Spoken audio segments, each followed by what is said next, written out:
In April 2010, love and marriage were the last things on 19-year-old Rachel Harner's mind. I didn't actually plan on getting married, ever. I'd just come out of a relationship that didn't really end well. I just knew that it was going to take a little bit of time before I was willing to invest myself again. But while Rachel was flighty in love, the Georgia girl was rock solid in her commitment to everything else, especially her duties as a reservist in the U.S. Marine Corps. I loved it. At the time that I was waiting to be deployed, I was working as a waitress and a bartender. I was very, very busy. And Rachel was also hunting for a third job to help ends meet. I've always loved animals, and I wanted to work at a pet store. So I printed out an application, I filled it out, and I walked in. Rachel couldn't help but feel like a smitten kitten when she first laid eyes on the manager conducting her interview, Michael Parson. I noticed him right away. I thought he was very handsome. He had beautiful, smooth skin and a very intoxicating voice. Tell me about yourself. During the course of the interview, I told him that I was a Marine, and he pulled out his dog tags. Yeah, I was in the Navy Corps. I just kind of thought, ka-ching. Michael told Rachel he'd been deployed to Iraq and received a Purple Heart after an IED exploded. Michael said that he went to Iraq twice, and he had injured his lower back. I liked his military background. 3 days later, Michael offered Rachel the job, which she accepted with every intention of keeping her little crush in check. Hey, Rachel, how are you? But as the weeks passed, her feelings for Michael only grew. Rachel would go on and on about Michael. It was a friendship that was definitely blossoming, and it was special to her. After learning from coworkers that Michael was single, Rachel asked him out for lunch. Michael was very surprised, but he said yes. I'd love to, yeah. As the two chatted over barbecue, Michael mentioned he was 28, nearly 10 years Rachel's senior. I was intimidated by the fact that he was older, smarter, and more mature. But I was attracted to him. When we left, he kissed me. At first, I kind of just wanted friendship, but I was interested in Michael in a more than friendly way. And so, inevitably, me and Michael became intimate. By October of 2010, it became clear that Rachel and Michael were more than just friends with benefits. When Rachel would start talking about Michael and her eyes would just kind of glaze over, you can tell there's no way she's letting him go. For the first time, I could imagine growing old with somebody. And it hit me like a ton of bricks. The couple did their best to see each other as often as their busy schedules would allow.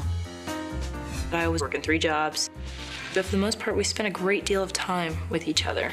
And I would stay at his place, and he would stay at mine. But when Rachel stayed at Michael's apartment, she couldn't help but notice something strange. There was a lot of feminine products around. He had female shampoo and conditioner, brushes, and things that I wouldn't have expected. It didn't seem to fit because he was single.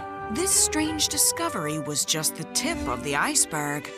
And soon, Rachel would discover just how far and deep Michael's secrets actually went. His whole life was a lie. He's a monster. It's incomprehensible. I was in shock. I refused to believe that Michael had done this. I did not know this man.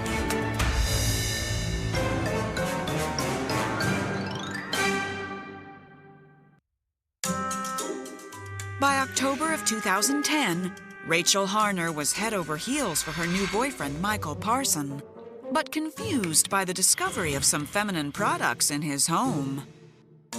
I wouldn't have expected a homegrown bachelor like him to have them.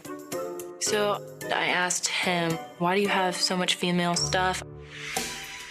Any doubts Rachel might have had soon disappeared. He informed me that his aunt, Adina, stayed with him while she was building a house in Atlanta. This is her stuff. And he showed me a photo, and I was like, wow, she is very beautiful. How old is she? And he said, late 40s. I understood. It's something that I would do for my family and vice versa. But it wasn't always easy. Aunt Adina's visits forced Michael to sleep on the sofa. He would complain the next day because his back would hurt from his injury. And I told him, just make her sleep on the futon. He's like, I'm not going to do that to my aunt. But the pain in his back became so bad that Michael went for a scan of his spine and was given some horrible news. Michael called me, and he said he had spinal cancer. We were both shocked. I felt like I had found this beautiful, wonderful treasure, and all of it was about to get taken away from me. Michael told Rachel he would have to go through chemo and radiation to stand a fighting chance. She was very interested in finding more about it. She got really into natural remedies, things that would help the nausea. She wanted to make sure he's eating right, sleeping right. But Michael's scheduled treatments always seemed to coincide with Rachel's mandatory military events. And in May, this Georgia girl received orders to complete training at Camp Lejeune in North Carolina. I was very upset about it because I really wanted to be there for Michael. I always just assumed it was bad timing.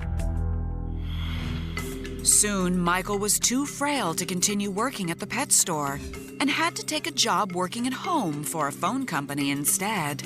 Michael lost a lot of weight, and he would throw up so frequently and so violently that sometimes there would be blood.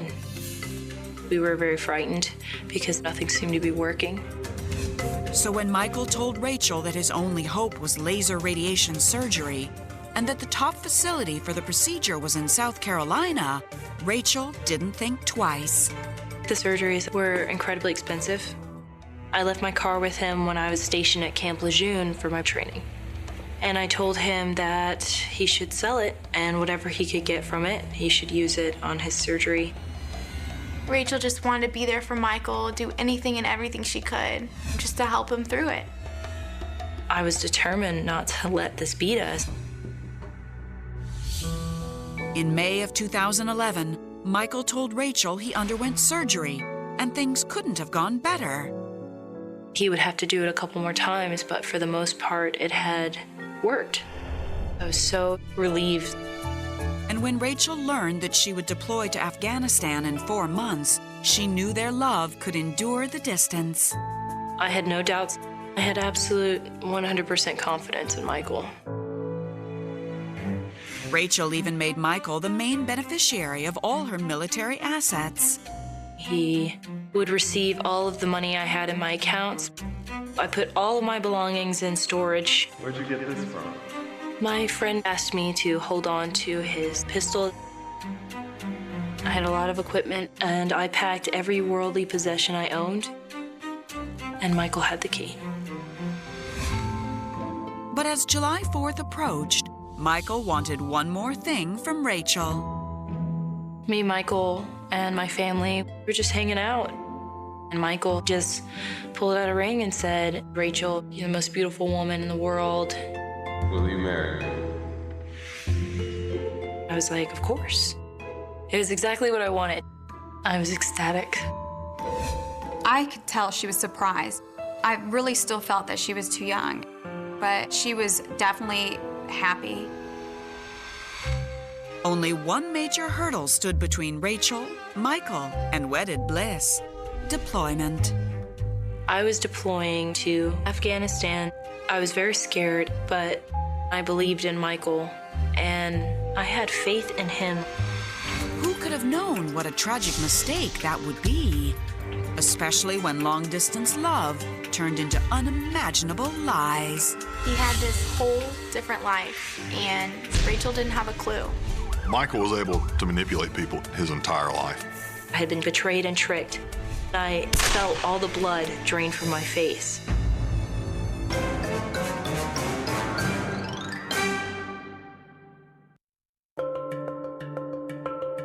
In the fall of 2011, After accepting her boyfriend Michael Parsons' wedding proposal, Rachel Harner was stationed in Afghanistan for 7 months. The number one thing that made it easier to endure was Michael. And in the scariest moments of my time in Afghanistan, Michael was the one I was thinking of. Even though Michael's cancer was officially in remission, Rachel still wished she could be there for him. Rachel and Michael communicated in every way you could think of long distance, even though she was so far away. I only had one opportunity to video chat Michael during my deployment. It's the first time I'd seen his face in 5 or 6 months, and I was very excited about it. But Rachel's excitement quickly turned to shock. As I was talking to him, a woman walked into his office. And she walked right up to him and just leaned forward and kissed him on the lips. I lost my mind. I said, "Who's this woman?" He said, "That's my aunt."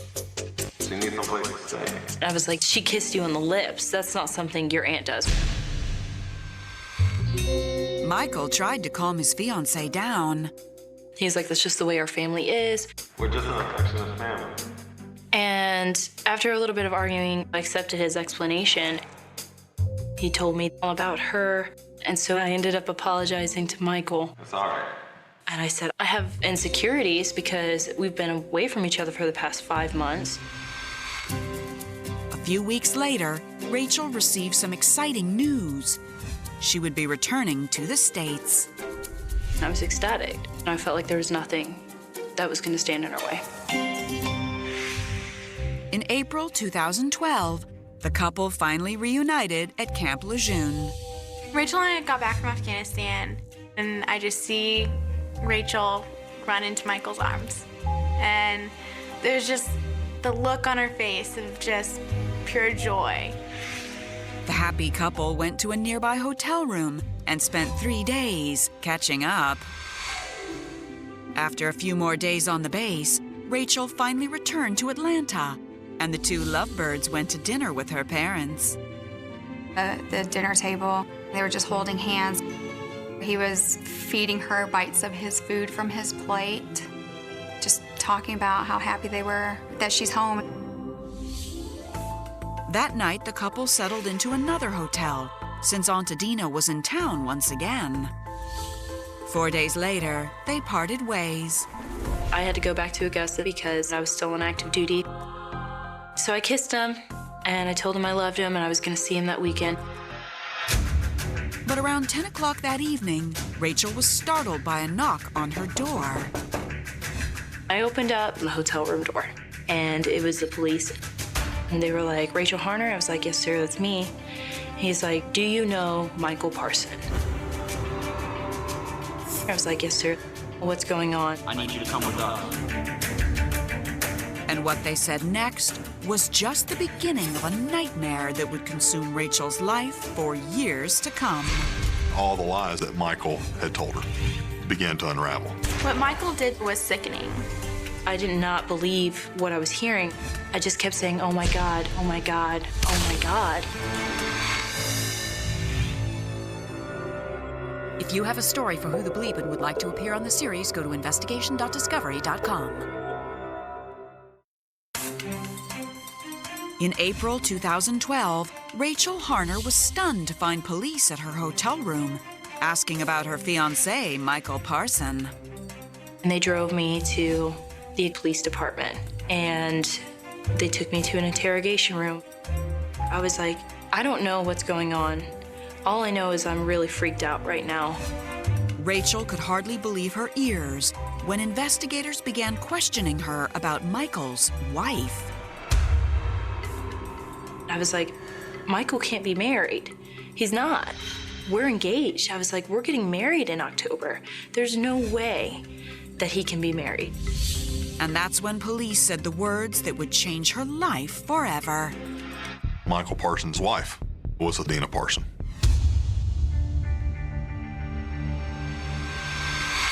I was in shock. They showed me a picture of her, and I said, "That's his aunt." And he said, "No, that's his wife." They'd been married for a few years. And that was just the beginning of the lies. We informed Rachel that Michael was 42, not 30 years old. He was married before Adina, and that he had a child living in South Carolina. I felt all the blood drain from my face because I realized his cancer treatments were in South Carolina. That's when police dropped yet another bombshell. The hospital records showed that Michael had never received any type of treatment for any type of cancer whatsoever. I refused to believe it, and I argued with him. I looked them right in the eye, and I said, he threw up in front of me, he was ill, he lost weight. I do not know how Michael lost all that weight or why he was sick. But the harder Rachel tried to defend Michael's character, the more holes police poked in his stories.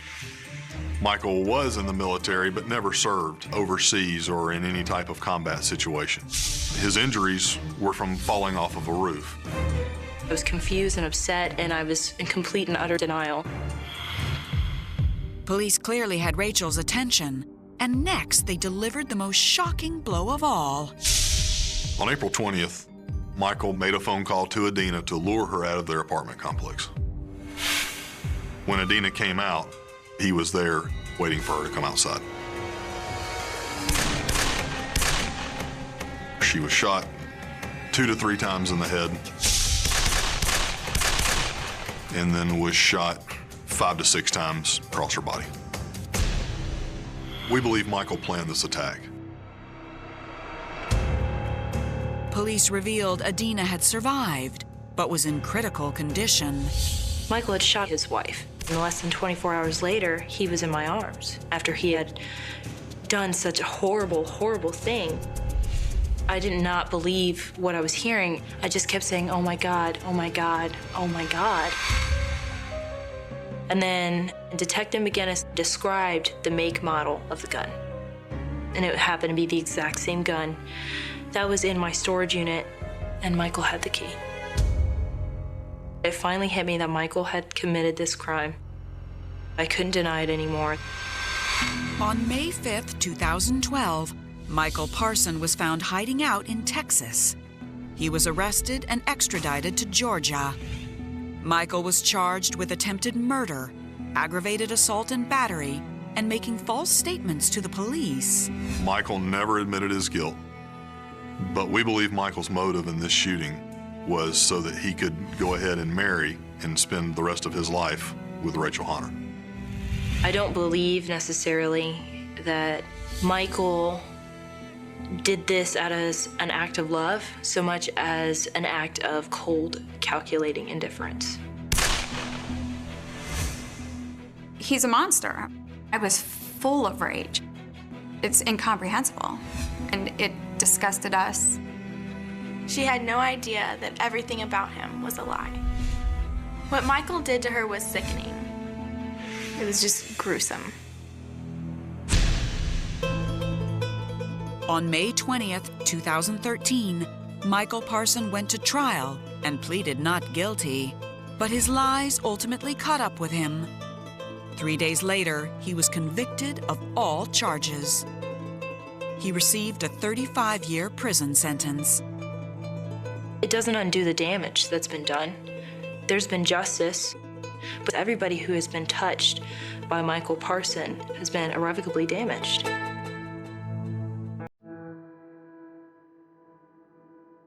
Today, Rachel is still bothered by the clues she overlooked. The single most thing that I regret is not saying, you know what, I'd like to meet Adina. It could have changed the entire outcome. And she still has no idea how Michael was able to fake cancer so convincingly. I don't know if he took weight pills or he got his hands on actual chemo pills. I don't know what Michael did to make himself sick. While Rachel didn't suffer like Adina, she is also a victim of Michael Parson's betrayal. I think Rachel will never be able to trust the way she used to trust, but everything she does now shows me that she has hope. The man I love doesn't exist. It's like being in love with a character in a book. he was never real.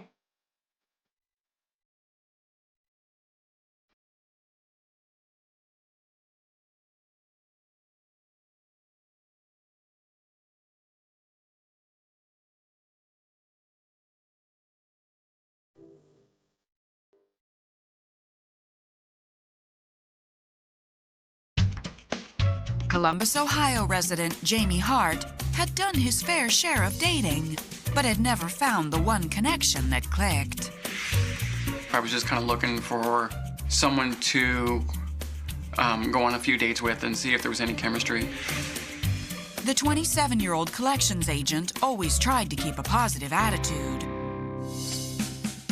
So in the early summer of 2008, while waiting for coffee at his local cafe, Jamie exchanged smiles with an attractive girl in line. The line was extremely long. I made the comment, "Man, we're going to be here for a while." And she kind of chuckled and said, "Yeah, it looks like we are." And we just kind of started talking back and forth. The young woman introduced herself as Melissa Stredney. And when their coffee came, Jamie decided to keep the ball rolling. So we just sat down and had a conversation for about an hour or so. I found her quite attractive. She seemed kind of quirky, kind of funny. She seemed to be free spirit, like well-adjusted. And Jamie was impressed by the 27-year-old's drive and ambition. She had her bachelor's degree already. She was a graduate teaching assistant for the chemistry department in a local university here. She had a lot of things going for her. After exchanging phone numbers, Jamie was pleased when Melissa texted him almost immediately about seeing a movie together. The date went so well, soon the two were inseparable. As the relationship progressed, there was more and more chemistry. I found myself falling in love with her. Before Jamie knew it, he and Melissa were in a hot and heavy committed relationship just a few months into dating. He was excited at that time. But me and my wife, we were kind of taken back as to how sudden things were developing in the relationship. But Jamie sounded extremely happy. Still, Jamie was hesitant when, after 6 months together, Melissa asked him to move in with her. Because I want you to move in with me. It kind of seemed like the natural progression of how the relationship was going. But Melissa was moving a little bit more quickly than I was ready to do. For the first time, Jamie gently put on the brakes. After all, they hadn't been through any of life's trials and tribulations yet. That is, until February that year. Melissa told me that she was going to resign her position from the university. She didn't really go into detail why, just say there was a misunderstanding with her and some of the students. When I kind of probed about what the misunderstanding was,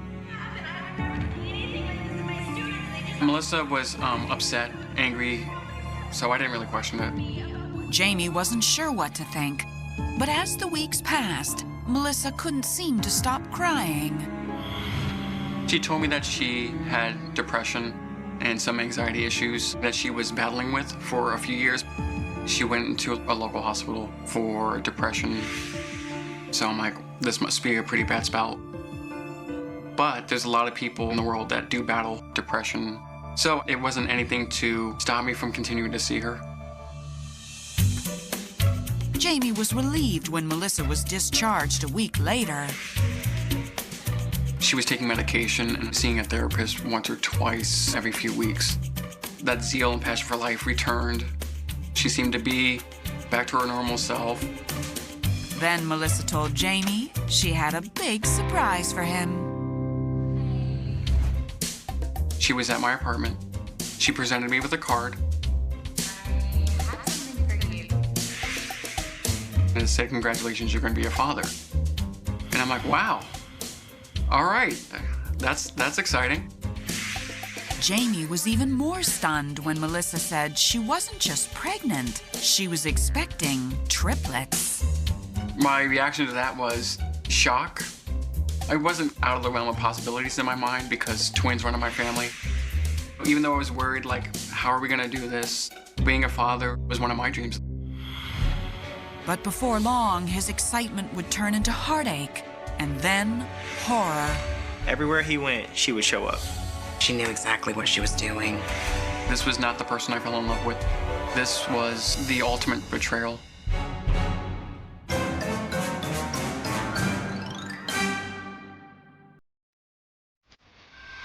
In April of 2010, Jamie Hart and his girlfriend, Melissa Stredney, were expecting triplets. There's that initial shock. There was that sense of excitement and happiness that comes with that. He was ecstatic, nervous, freaked out, every emotion that you could feel. And he really took that responsibility seriously. And since Melissa seemed to be doing so well with her antidepressants, Jamie felt it was time to take the next step in their relationship. Jamie moved in with Melissa, and the couple set a wedding date for October of that year. I thought things were just moving too fast, and we even mentioned it to him. Are you sure this is something you want to do this early? And he said, yeah, this is what I want. And as Jamie focused on his future with Melissa, he became even more excited about being a father. I wanted to be an active member. These were my children that she was carrying, so I wanted to be there for every milestone. But when Melissa started scheduling prenatal visits without him, Jamie couldn't help but feel slighted. They always seemed to be when I was working or when I had other obligations. I would say, if you're having an appointment, let me know. I can get those days off. And she said she didn't want to burden me with that because we were in a little bit of financial difficulty, so missing work wasn't really an option. But when Melissa shut Jamie out of a major pregnancy milestone, he grew flat out angry. Sometime in the late stages of the first trimester, Melissa told me that she got an ultrasound. And I went, oh, awesome, can I see it? She said, well, my dad wanted to see it and I already mailed it to him. Why would you send it to your father but not let the father of the children see it? And I was quite upset that she did that. I wanted to be there for every appointment, and I made it very clear that that was very important to me. Sadly, he wouldn't get the chance. A few days later, I came home and Melissa was distraught, and she told me that she went to the hospital that day and that she actually miscarried. You know, I did my best to comfort her. I was in a state of shock. Both of us shed a lot of tears that night. Jamie barely had time to feel his own grief before Melissa plunged back into a dark depression. Jamie even found himself questioning his desire to get married now that they were no longer expecting. I had serious thoughts about ending engagement, but I kind of thought to end a relationship, especially someone you loved, after they had a miscarriage would be unforgivable. He had already asked her to marry him, and he wanted to do the right thing as far as not abandoning her. Then, almost overnight, Jamie saw an entirely different side to Melissa. She would call me, like, worthless. Just anything that she could think of. I would just kind of zone her out and not really hear what she was saying. Until one night, when Melissa took her abuse to the next level. It was like 2 or 3 o'clock in the morning. I woke up, and she was over top of me, just swinging away, physically assaulting me. She was telling me to get out of the house. But when Jamie tried to leave, Melissa suddenly apologized. Sorry, I'm so sorry. She kind of made it into like, if I would have left, I would be abandoning her. Jamie decided to let the incident slide, but despite his best efforts at keeping Melissa calm, there was no peace on the horizon. And before long, Jamie would realize his unhappy fiancée wasn't just miserable, she was monstrous. She was very angry. Who knew what she was capable of? It was crazy. He never believed that she would do that. She knew where I would be. It was becoming more and more scary. I was thinking, how much longer can she do this?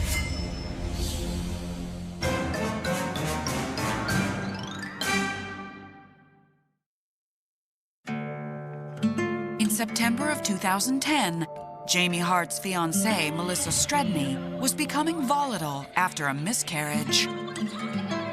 She was verbally abusing me and she was physically assaulting me. Even though she was suffering from depression, I was turning more and more into the victim. She would threaten to commit suicide if he left. I think he had a sense of responsibility to her. He really was deep into that caregiver role. Then one night, Jamie woke up to a frightening sight. Melissa was awake, and I was like, "What are you doing up?" And she's like, I can't sleep. and then I see that she has in her hands a kitchen knife. I'm kind of dazed and confused. I'm like, "Why do you have a knife?" And her only response was, I can't sleep. I can't sleep. Jamie stayed calm and gently took the knife from Melissa's hand. I was more concerned she was going to hurt herself than myself. I ended up staying up with her the rest of the night. She eventually kind of dozed off. The following morning, Jamie reached out to Melissa's therapist. And soon Melissa was on some new medication. But Jamie was torn. I was very upset. This woman was completely different than the woman that I met initially. But I can't abandon her. I was concerned about how she was going to get by if I would have left. But just a few days later, Jamie finally reached his breaking point. One evening I came home from going out with a friend. I noticed that Melissa was gone, which was kind of strange. But I also noticed some of my personal belongings were gone. There were mementos, photos, miscellaneous records, totally missing. I immediately called her and asked her where my belongings were. She just laughed and hung up on me. It was at that moment that I made the decision that I had enough. These were things that I would never be able to replace. She was stealing my memories. I called my father up and we packed up as much stuff as I could in my car and his car and left. It was a separation of not only ending the relationship, but ending him knowing Melissa altogether. But Melissa wasn't going to let Jamie go without a fight. She was starting to send me threatening messages, saying that she would find me and stab me. They were always of physical harm. She knew where I would be at certain times of the day. It was becoming more and more scary. She would show up 1, 2, sometimes 3 times a week and try to confront me. I started trying to alter my patterns or places where I would be. But Melissa would not be ignored. On December 14th, 2010, Jamie bundled up and drove into work. As he exited his car, braced against the freezing wind, he found himself facing something much colder. I only made it about 10 feet from my car where I was immediately stopped by Melissa. I asked her what she was doing here. Melissa turned to me and said, "Get in my car or else." And I'm like, "Excuse me?" Knowing instinctively not to get in, Jamie attempted to reason with Melissa. And she pulled out a silver and black handgun. I was shocked, scared. I said, "What are you doing? You don't want to do this. Please put the gun away." At that moment, time kind of stopped for me.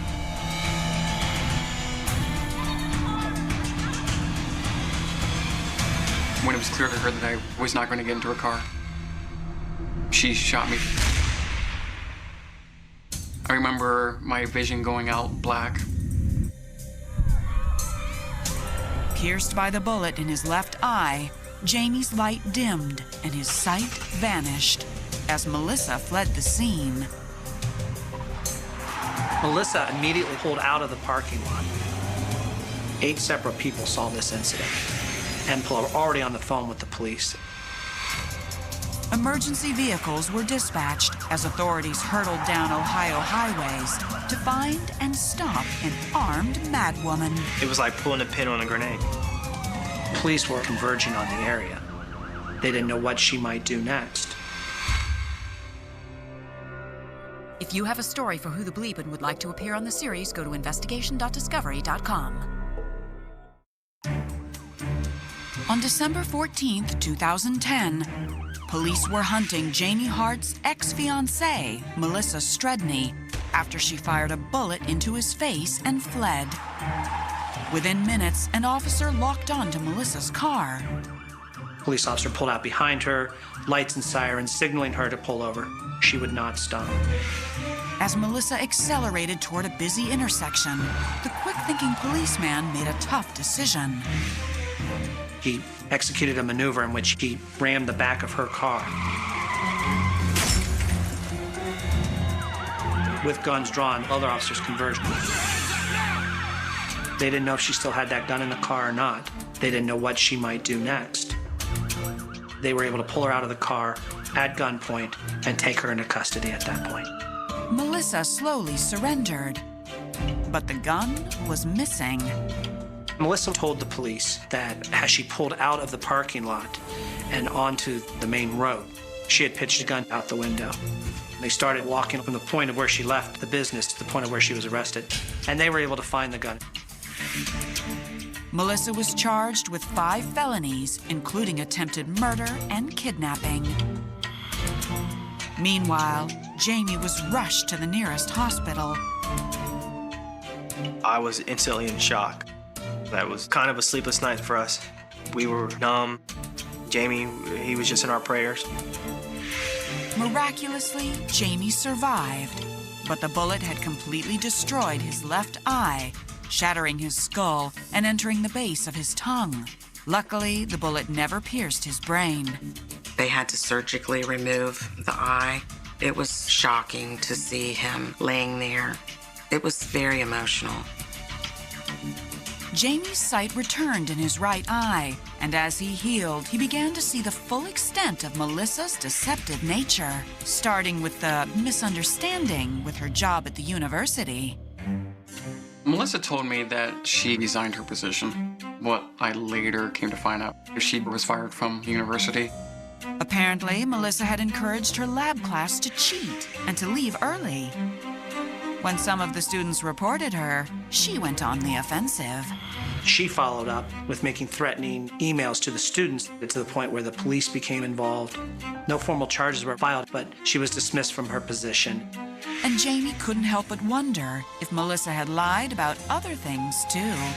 I ended up having doubts about whether the whole pregnancy was made up. I wasn't able to go to any of the doctor appointments. Never saw the ultrasound. I only had her word that she miscarried.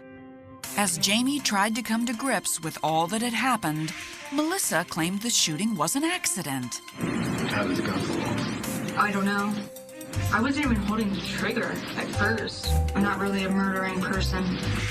But when witnesses reported to police that Melissa aimed to kill, her defense shifted to an insanity plea. She described a lifelong battle with mental illness. I was diagnosed with major depression when I was 12 and I was in a mental institution for 6 weeks. I went to the hospital in November because I'm bipolar and I went manic. But Melissa's actions after she shot Jamie left her defense full of holes. She fled the scene. She got rid of evidence. She was rational. She was goal-directed. There's lots of bipolar people out there that don't commit violent crimes in this nature. She knew what she did was wrong. On June 21st, 2011, just 6 months after her vicious attack, Melissa finally accepted a plea deal to the lesser charges of felonious assault and tampering with evidence. She was sentenced to 15 years in prison. I really wasn't happy with the 15 years. I think she uses her mental illness as an excuse for a lot of her actions.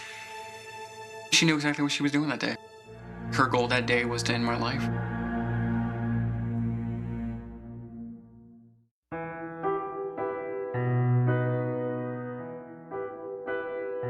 Today, after 8 surgeries, Jamie's left eye socket and cheekbone have been successfully reconstructed. They actually split his skull to go in and try to build up the cheekbones. That's pretty major surgery. He really hung in there. He's very brave. But the emotional damage has been far worse. I'm very guarded. I now have anxiety, post-traumatic stress, the nightmares that I suffer. Though he'll never again see with his left eye, Jamie's vision of his future is clear. This whole experience, it's made me more humble in the grand scheme of things. Every one of us want to be happy, and that's kind of what I'm seeking now, is just happiness.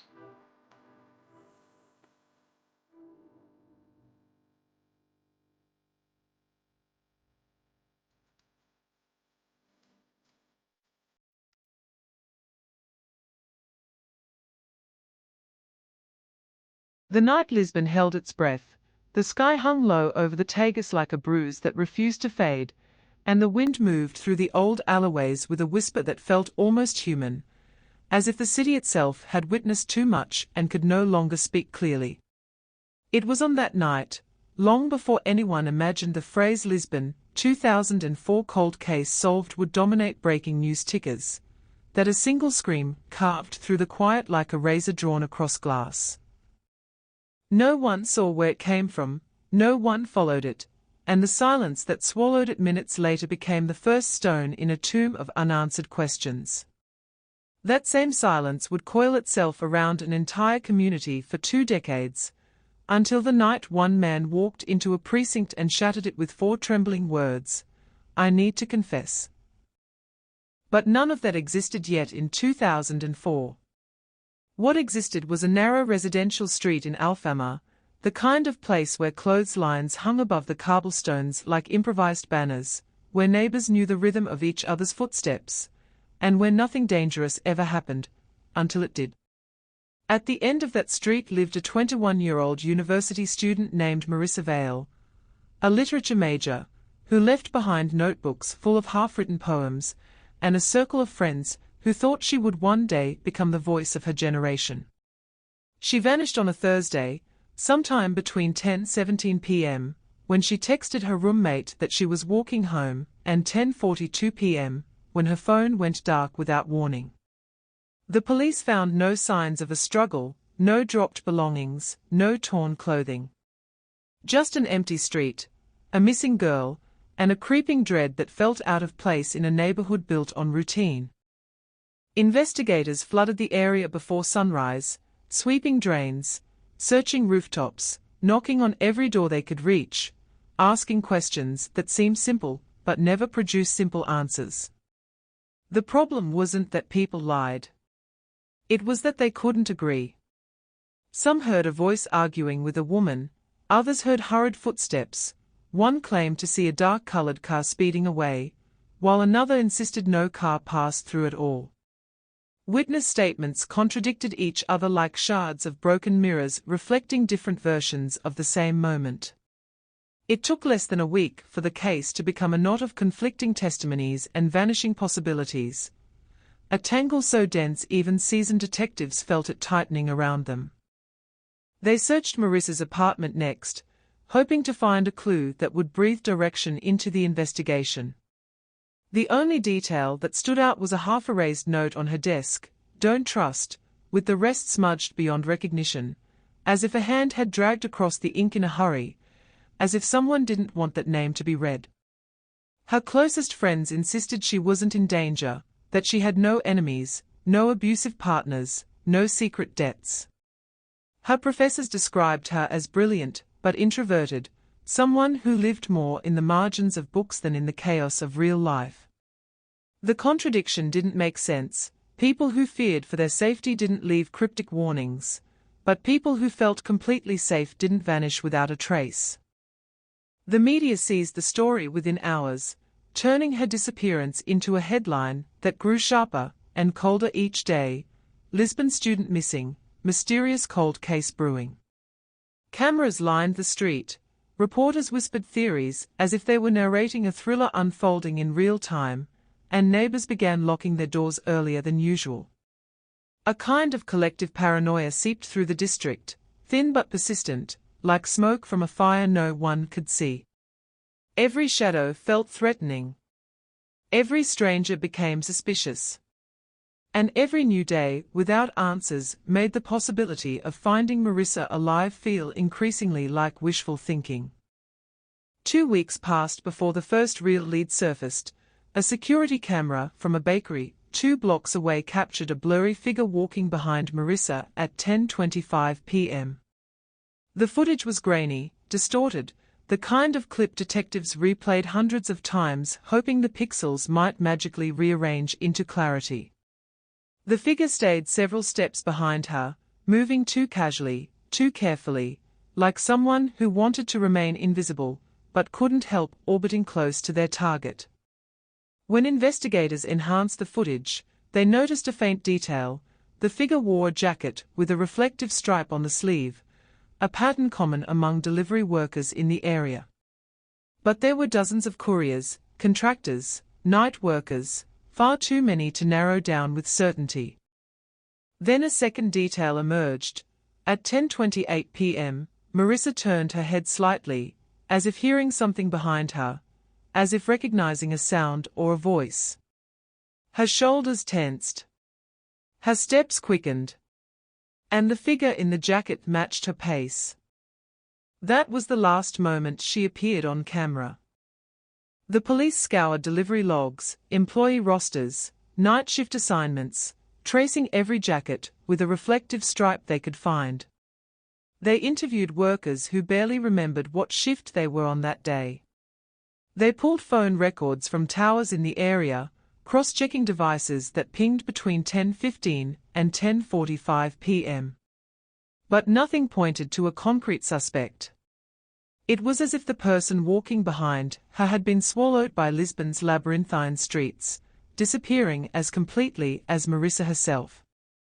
One investigator, Detective Raul Ferreira, a man known for his unsettling ability to notice what others overlooked, believed the case hinged on something deceptively small. He returned to the scene each night, pacing the route Marissa took, stopping beneath each flickering street lamp, listening for the subtle acoustics of the alleyway. He believed sounds echoed strangely there, bending around corners in ways that could confuse witnesses. The scream some neighbors claimed to hear might not have come from where they believed. The argument others reported might have been nothing more than raised voices drifting from a nearby balcony. Raoul's theory explained the inconsistencies, but it didn't bring them closer to the truth. By winter, the case began to cool. Leads dried up. Witnesses forgot small details. The city, restless and uneasy, continued with its life even as the story of Marissa Vale hardened into an unresolved ache. A cold case in the making, a wound sealed over but never healed. Posters faded on street poles. News vans disappeared. And the name that once triggered collective alarm slowly became another tragic headline lost to time. Yet the Vale family refused to let the silence take her. Marissa's mother lit a candle in the window of their home every night, a ritual that turned into an unspoken symbol for the neighborhood. Some residents began lighting their own candles, creating a quiet vigil that grew along the street like a river of flickering hope. Even so, hope alone couldn't resurrect the investigation. The police eventually archived the file under unresolved disappearances, though some detectives kept copies of the case notes tucked inside their desks, unable to let it go. The years that followed were uneventful on the surface, but beneath the calm, rumors brewed like storm clouds. Some whispered that the killer still lived among them. Others claimed Marissa had run away, that she staged her own disappearance, that she feared someone powerful enough to erase all traces of her. Each theory spiraled into darker variations, feeding a mythology of fear that clung to Alfama like a permanent shadow. Then, almost 2 decades later, on a night eerily similar to the one she vanished, a man stepped into a Lisbon police station, with his hands shaking and his eyes sunken, as if he'd carried a secret too heavy for too long. Before officers could even ask his name, he whispered the sentence that would detonate across the city. I need to confess it's about the 2004 girl. The cold case everyone thought was frozen in time was about to ignite again, and the confession that followed would rattle Lisbon in ways no one could have predicted. The officer at the front desk froze for a split second, the fluorescent lights overhead casting harsh angles across the man's hollow face, and for a moment no one moved, as if the entire room balanced on the fragile tension of those 4 trembling words. The man's hands clutched the counter so tightly his knuckles blanched white, and the stale scent of rain clinging to his clothes suggested he had walked through the storm without noticing a single drop. When an officer finally guided him toward an interview room, he moved like someone dragging years of invisible chains, each step slower than the last, each breath sounding like a confession of its own. No one yet knew what name he carried, but every instinct in the room screamed that Lisbon's most stubborn ghost had just returned with flesh and voice. Detective Raul Ferreira was called back to the station immediately, roused from a late-night cup of coffee he never finished. When he entered the precinct, the atmosphere had shifted into a brittle, electric stillness, the kind that accompanied breaking news no one dared articulate out loud. A young officer met him in the hallway, whispering the same words the man at the front desk had spoken, and Raul felt a cold ripple crawl up his spine. He had lived with the shadow of the 2004 disappearance like a permanent echo in his mind, revisiting it in quiet hours the way some men revisit old wounds. Hearing that someone wanted to confess was like hearing the dead knock on a door that had long been assumed sealed. Through the observation window, the man looked even smaller, hunched over the metal table with trembling fingers pressed against his temples. His hair, streaked with early grey, clung damply to his forehead, and his boots left a faint trail of mud that suggested he had walked a long distance. His eyes remained fixed on a single point on the floor, unblinking, as if afraid that looking up would cause the weight of his secret to crush him completely. Raul recognized the posture, not guilt, but collapse. Something had broken inside him long before he stepped into the station. When detectives finally entered the room, the man lifted his gaze with effort, revealing eyes cracked by sleepless nights. His voice carried the kind of brittle sincerity impossible to fabricate. "My name is João Serrano," he began, his throat tightening around each syllable. I need to tell you what happened to the girl. The one from 2004. Marissa." The room seemed to pulse, every detective leaning in without moving, the words striking them with the force of a long-awaited thunderclap. But João wasn't finished. He exhaled shakily, pressing a trembling hand to his chest as though steadying a storm brewing inside. "I didn't mean for it to happen," he murmured. "I swear to God, I didn't plan anything. I just didn't stop it." Raul stepped forward, his voice low, steady, calibrated to anchor the moment. "Start from the beginning, João. Tell us where you were that night." A tremor rippled through João's shoulders. He closed his eyes for a long second, as if he had to reopen a memory he had spent 20 years trying to bury. "I was working deliveries back then," he said. "Night shifts, walking everywhere, always tired. I lived on the next street over from her, though I didn't know her name at the time. I'd seen her once or twice, walking home with her books." His voice snagged on the memory, and he swallowed hard. "That night, I was behind her. Not because I was following her, I swear I wasn't. I was heading home. But she kept looking back like she thought I was after her. And I didn't say anything. I should have said something."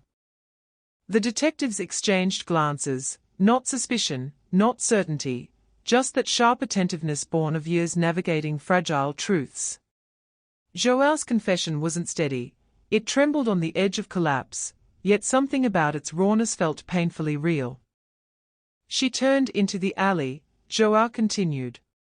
"I heard her footsteps speed up. Then I heard another set of footsteps. Not mine." That statement cracked the room open. Joel dug his fingernails into his palms until small half-moons of blood surfaced. I thought maybe she knew someone was there. Maybe she had a reason to be scared. I slowed down. I didn't want her thinking I was chasing her. His breath hitched. Then I heard her scream. Every detective in the room froze. The scream had always been the beginning of the case's unraveling, the haunting detail repeated in old reports like a curse. I ran toward it, Joel whispered, shaking violently now. But when I got halfway down the alley I stopped. I saw someone else there. A man. Tall, wearing a dark coat. He had her by the arm. She was trying to pull away. His voice quivered. I should have gone forward. I should have helped her. But he turned his head and he looked at me. A long silence filled the room like rising smoke. I've never forgotten that face, Joel said, voice cracking. I didn't know his name. But I recognized him. Everyone in the neighborhood did. Raoul leaned in slightly. Who was he? Joel hesitated, tears pooling in his eyes, panic clawing at his throat. I can't say it. Not yet. You don't understand, he wasn't just anyone. People were afraid of him. He had friends. Influence. Power. His voice became a broken whisper. I didn't act because I thought if I did, I'd die. The air in the room thickened, heavy with an old fear resurrected. What happened next, Joel? Raoul asked carefully. Joel wiped his face with the back of his hand, smearing tears and grime. He dragged her deeper into the alley. I could hear her fighting, begging. And I just pressed myself against the wall. I hid. Like a coward. When everything went quiet, I waited 5 minutes before I moved. When I reached the end of the alley they were gone. Both of them. Like the earth just swallowed them. His breath fractured, dissolving into a choked sob. I didn't go to the police. I told myself I didn't see enough. I convinced myself she might have run away, that maybe it wasn't what it looked like. I lied to myself until I almost believed it. One detective, Martins, tapped his pen against the table, an involuntary sign that his instincts were firing. Joel's story explained things no investigative theory had ever fully reconciled: the conflicting witness testimonies, the missing struggle evidence, the sudden silence after the scream. But Raoul wasn't satisfied yet. Why now? He asked softly. Why come forward after 20 years? Joel looked up for the first time, his pupils dilated with a haunted clarity. Because he's dead, he whispered. The man I saw that night. He died last week. Heart attack. His hands trembled so hard they rattled the metal table. And I realized there was no one left to kill me for telling the truth. The weight of that sentence hit the detectives with a cold, unmistakable force. Fear had silenced this man for 2 decades. Fear had allowed a cold case to calcify into legend. Fear had kept a family without answers, a community without closure. Joel leaned forward, voice fraying at the edges. I've carried her voice in my head for 20 years. Every night. I hear her scream. I see him turning toward me. I see myself doing nothing. His expression twisted, grief and guilt fusing into something uncontainable. I thought confessing would make it stop. But saying it aloud, it's worse. It feels more real now than it did then. Raoul stepped back, exhaling slowly. Something wasn't aligning. Joel was drowning in guilt, but guilt didn't always mean involvement. He might be a witness. He might be more. He might be lying. He might be telling the closest thing to truth they'd heard in 20 years. But one phrase from his story clung to Raoul's mind with the persistence of an alarm. "I've never forgotten that face." If Joao truly recognized the man, a door long welded shut might finally be cracking open. But confessions are storms, they reveal, they distort, they destroy, and sometimes they leave behind more questions than answers.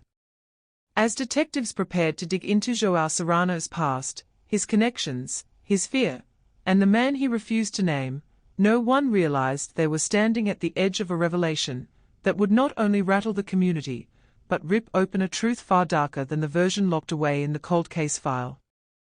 And the confession that seemed like an ending was, in reality, only the first tremor of something deeper, something waiting in the silence between Joao's words. The moment Joao Serrano fell silent, the interview room became a pressure chamber of unspoken calculations. Every detective felt it, the confession was incomplete, a fracture in a wall rather than the collapse of it. The real name, the man behind the dark coat, the neighborhood influence, the threat that had pinned Joao into silence for 2 decades, none of that had surfaced yet. And fear, even delayed by death, still clung to him with a grip that made the air taste metallic. Detective Raul Ferreira stepped out into the hallway, closing the door gently behind him, though gentleness had nothing to do with it. The gesture was strategic, giving Joao a moment to sink deeper into his truth or deeper into his panic. Raul never rushed confessions. Panic made people inconsistent, but silence made them honest. Outside the room, the station hummed with a low, anxious energy. Someone was typing reports too quickly. Someone else was on the phone, voice hushed. Word had begun to leak, not the details, but the tremor, the unmistakable sense that the old ghost of Alfama was moving again. Raul signaled for the case file, the original 2004 binder so thick with dust it required both hands to carry. The file landed on the metal table with a heavy thud, stirring old air like the exhale of something long dormant. As he flipped through the brittle pages, the familiar details resurfaced like bruises he'd memorized years ago, the timestamp on the bakery footage, the half-erased note on Marissa's desk, the contradictory witness accounts, the abrupt silence after the scream. But now, every detail twisted itself around a new axis, Joao's testimony. Everything had to be re-examined through that lens. One page caught his eye, a list of local persons of interest, individuals who had been casually known around the neighborhood, but never investigated deeply due to lack of evidence or motive. Raul remembered compiling that list himself, though most names had long been buried in the fog of time. He traced his finger down the sheet, recognizing old store owners, contractors, unemployed residents with minor criminal histories. Then he paused at a name he had forgotten entirely, a name that seemed to vibrate with a faint familiarity he couldn't place. Thomas Weiler. The notation next to the name read simply, local power figure, unofficial mediator, rumored connections. Insufficient evidence for involvement. Rumored connections. Unofficial mediator. A man who had influence but no official title. A man people feared without fully understanding why. A man who died last week. Raul felt the hairs on the back of his neck rise. It fit too well. Too precisely. And cases like this didn't offer neat symmetry unless something dark had been threading through them from the beginning. Before he could process the full implication, Detective Martins hurried up to him, face pale with the kind of urgency that bypassed words. "You need to see something," Martins murmured, handing over a tablet displaying an obituary page. And there it was, in black and white. Thomas Weiler, aged 58, passed away unexpectedly due to cardiac arrest. The photo showed a man with sharp, commanding features and eyes that seemed to measure everything they saw. A community figure, the article said. A respected problem solver during neighborhood disputes. A man people described as intimidating but useful. A man whose presence filled a space and pressed against everyone inside it. A man whose gaze, if turned toward a terrified witness in a narrow alley, could silence him for 20 years. Raoul returned to the interview room with the tablet in hand. Joël sat exactly as before, hunched, as if his body had learned a shape made entirely of regret. Raoul slid the tablet across the table. Is this him? Joël recoiled as if the image were a wound. His breath tightened, and his fingers curled inward like he was gripping invisible bars. When he finally nodded, it was so small and trembling it almost didn't register as a movement at all. Yes, he exhaled. That's him. I didn't know his name then. Everyone just called him Viola. In that moment, the room seemed to tilt slightly, as though gravity itself shifted around the confession. Everything had a new focal point, a new weight. The man Joël had feared was real, powerful, and dead, yet still dangerous in memory. His death had opened the door, but the truth waiting behind it had teeth. Joël, Raoul said quietly, we need to know everything you remember about him. Every detail. But Joël shook his head violently. No, you don't understand. It's not just him. He wasn't alone. The temperature in the room seemed to drop a degree. There was someone else, Joël whispered. Someone he worked with. Someone worse. Raoul leaned forward sharply. This was new. Entirely unrecorded. You saw another man that night. Not that night, Joël said, gripping his hair with both hands. But later. Years later. I saw someone who reminded me of him, someone who kept showing up near the alley, near the places connected to her. Watching. Not speaking. As if he was guarding something. Guarding what? Raoul pressed. Joël's voice collapsed to a rasp. A secret. His secret. Their secret.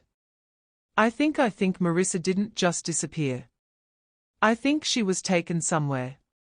Hidden. And that the second man is still alive. The detectives' hearts hammered in unison, though none of them showed it. A surviving accomplice meant the cold case wasn't simply warming, it was burning. Outside the interview room, rain battered the windows, streaking the glass like ghostly fingerprints. The entire precinct felt caught in a kind of suspended breath. Conversations slowed. Phones rang unanswered for a beat too long. Something about the atmosphere felt like the slow tightening of a thread pulled taut around the truth. Raoul ordered a deeper background check on Viola. Within minutes, the preliminary findings confirmed the whispers he had long suspected, multiple unproven allegations, connections to underground gambling, several amicable settlements involving missing persons reports later withdrawn.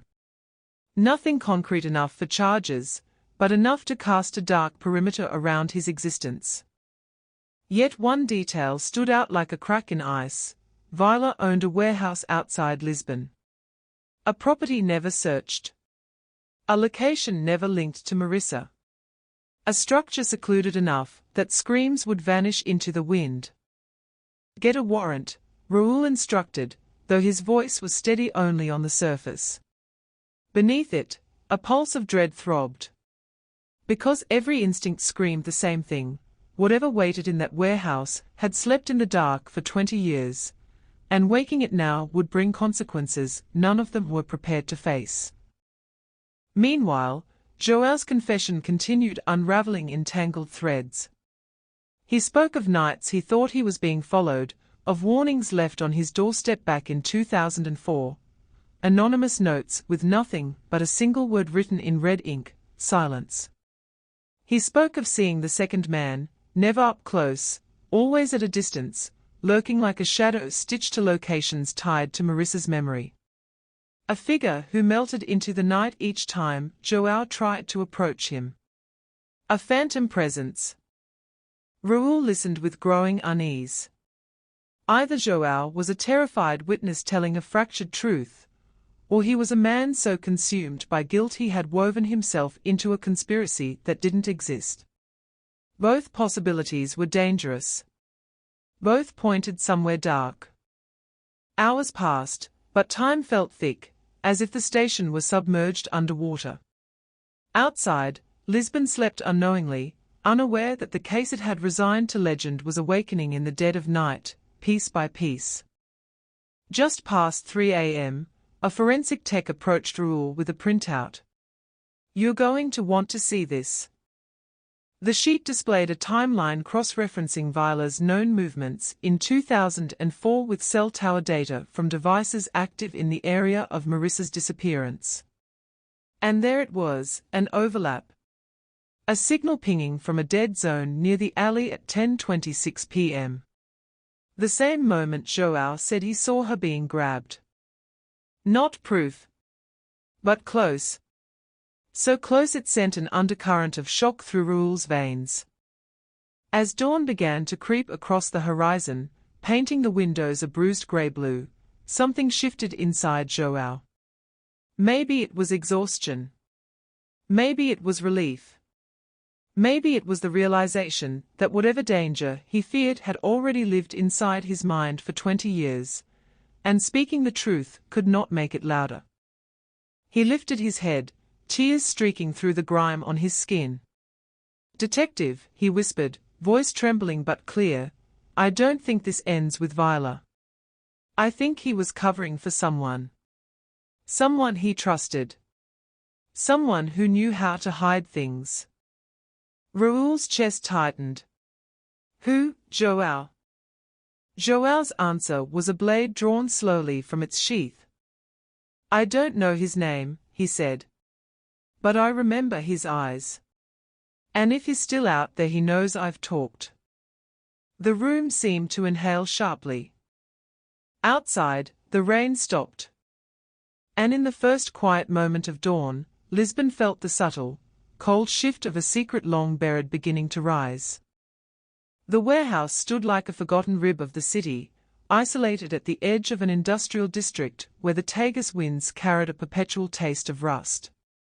It had once been part of a shipping hub, but now only stray cats and peeling paint kept it company.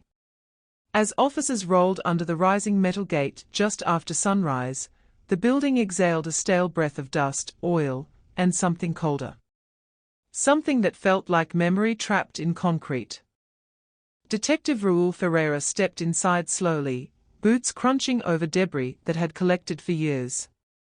The light from their flashlights carved thin, trembling beams through the darkness, illuminating coils of rope, broken pallets, rusted tools, and stacks of crates whose labels had faded into illegibility. The deeper they moved, the thicker the air became, not foul, but heavy, like it held the weight of things better left buried. It took less than 3 minutes for the team to find the first anomaly. A panel of flooring toward the back of the warehouse was newer than the surrounding boards, its wood cleaner, its nails unstained by rust. The forensics unit marked it instantly, and Raoul crouched beside it, running his hand across the surface. It was smooth. Too smooth. As if it had been replaced not decades ago, but recently. The silence in the warehouse tightened as they pried it open. Beneath the floorboards was a cavity, shallow, cramped, and lined with a thin sheet of plastic now yellowed with age. At first glance it appeared empty, but as the light shifted, something glinted faintly in the corner. A thin metal charm. A necklace pendant. A small silver moon, tarnished but unmistakable. Raoul recognized it instantly. The charm had been described in the original missing person report. Marissa's roommate had mentioned it, a birthday gift from her sister. Something she wore almost every day. The silence snapped. Officers exchanged sharp glances. Forensics rushed forward. Cameras clicked. But Raoul didn't move. He stayed crouched, staring at that single piece of metal lying in the dust like a whisper resurfacing from the deep. It wasn't proof of death, not conclusively. But it was proof of presence. Proof that Marissa had been here. Proof that the case had never been cold, only hidden. Before the shock had time to settle, another officer called out from deeper inside the warehouse. "Detective, you need to see this." Raoul followed the echoing footsteps toward a row of crates pushed against the wall. Behind them, half concealed by shadows, was a locked storage room. The door was reinforced, newer than anything else in the warehouse. A heavy metal latch sealed it shut. Its presence felt wrong, too deliberate, too functional, too out of place in a building left to decay. They forced the lock. What waited inside was not the horror they feared, but something far stranger. Stacks of notebooks were piled neatly on a work table. Box after box of photographs. Maps of Lisbon pinned to corkboard with red string crisscrossing routes no one recognized. Not documents of crime, but documents of surveillance. Observations. Patterns. Every box was labeled only with dates. Some labels matched the years after Marissa disappeared. Others extended deep into the years before. But at the center of the table lay the most unnerving object of all, an analog cassette recorder, dust-covered but intact, next to a pile of unlabeled tapes. Raoul felt an icy coil tighten below his ribs. "Bag everything," he said, though his voice sounded distant, as if spoken through water. Because no part of this made sense, not yet. This wasn't a crime scene. This wasn't a hiding place. This was an archive. A bunker for someone obsessed. Or someone who needed to monitor something. Someone who needed to control someone. Someone who needed to hide someone. The team carried out every box, every notebook, every tape, leaving the warehouse hollow. But even emptied, the place felt like it was still watching them. Meanwhile, back at the precinct, Joel Serrano's anxiety had begun to mutate into something closer to dread. He paced the interview room in tight circles, whispering to himself, flinching at footsteps in the hallway. When Raoul returned briefly to check on him, Joel's breath hitched with visible relief. "Is it him?" Joel asked, voice barely audible. "The man from the alley." "We found something," Raoul replied. "But we haven't confirmed anything yet." Joel's eyes darted to the corners of the room, as if searching for shadows no one else could see. "He had a place outside the city," Joel said suddenly. "I didn't know where. But people talked about it. They said he met men there. Did things there." "What kind of things?" Raoul asked. Joel shook his head violently. "I don't know. No one knew. They only said you didn't go near him. That he had arrangements. That if he wanted something to disappear, it disappeared." That sentence echoed through Raoul's mind long after he stepped away.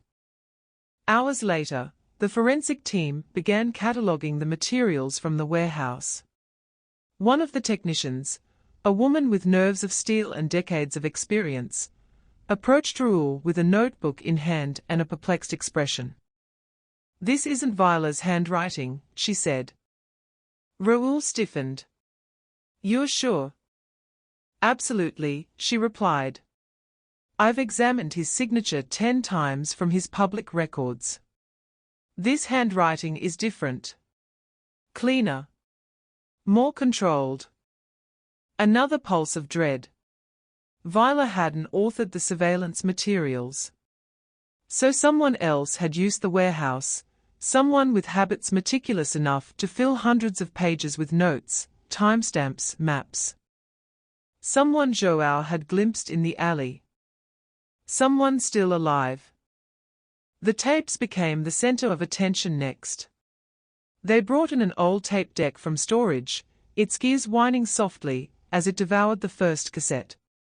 Static crackled. Then a voice emerged, not frightened, not whispering, but calm. Too calm. Entry 1, the voice said. Subject monitored between 6 p.m. and 10 p.m. No deviation from expected route. Contact unnecessary. The hairs on Raoul's arms rose. A second tape. Entry 14. Subject observed speaking with unknown male. Followed for 3 blocks.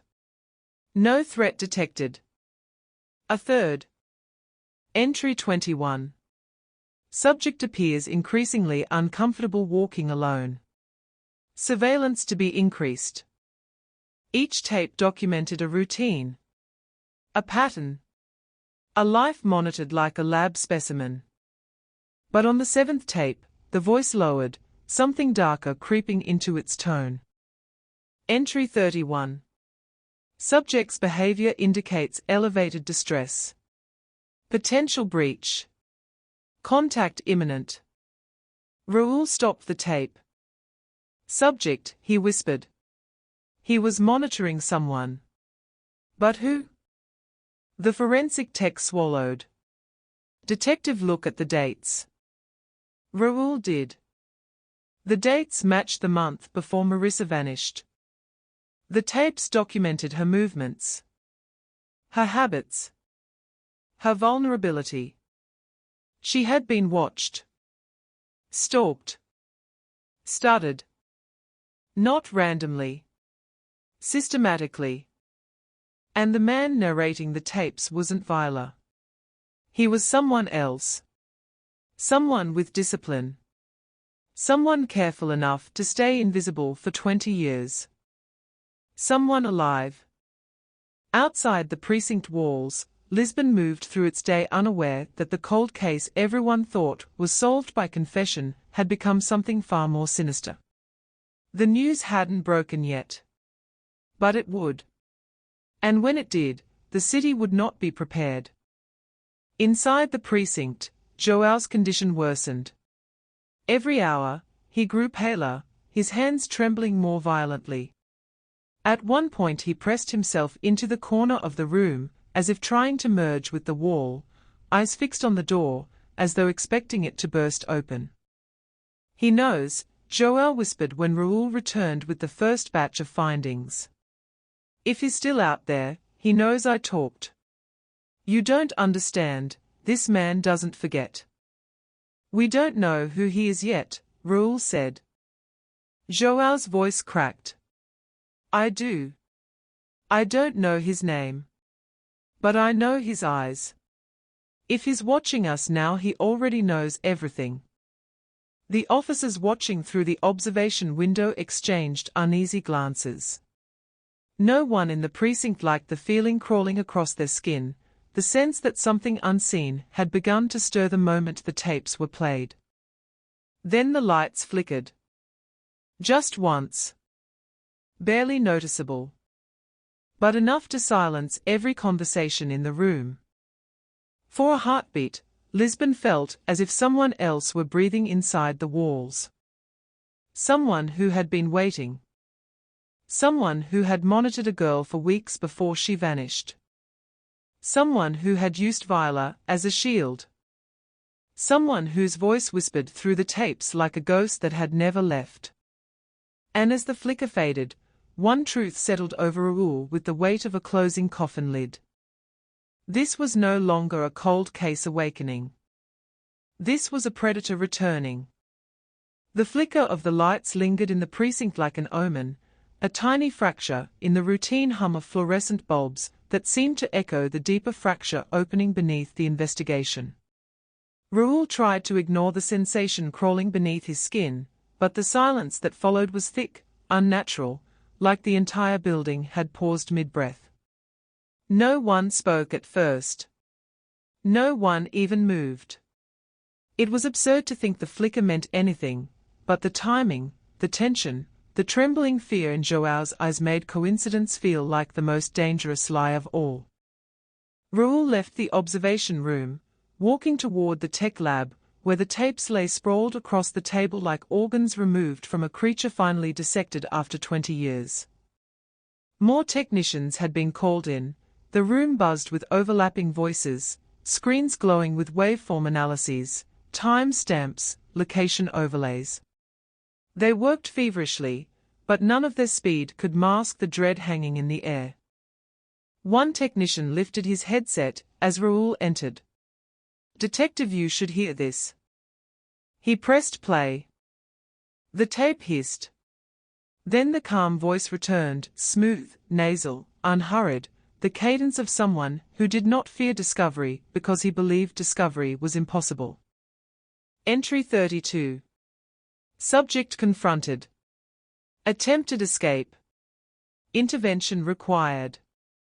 That word, intervention, slithered through Raoul's bloodstream like ice. The tape clicked again. Screaming lasted approximately 8 seconds. Silence followed. For a moment the room felt colder than the warehouse. Everyone stared at the speaker, as if the voice could materialize into a shape, a face, a man with eyes sharp enough to carve through memory. No one dared comment, because no one needed to. The meaning was clear. This was no stalker documenting emotional fascination. This was a hunter logging the steps of a ritual. Raoul forced himself to keep his voice steady. "Is that the last tape?" "No," the technician said. "There are 5 more. But they are different." He pressed play on the next. At first there was only silence. Then a faint sound, a breath, shallow and rhythmic. The microphone must have been close to someone's mouth. A woman's mouth. "Marissa," someone whispered. Raoul raised a hand. The breathing continued, uneven, hypnotic, eerie. Then a rustle, like fabric shifting. Then a soft, sharp exhale, fear, pain, or both. The tape ended abruptly. The room swallowed a collective gasp. Raoul stared at himself. Check for background noise. Echoes. Anything that could indicate location. Already doing that, one tech said, sweat beading on his forehead. There's minimal reverb. The walls are close. It's a small room. Maybe underground.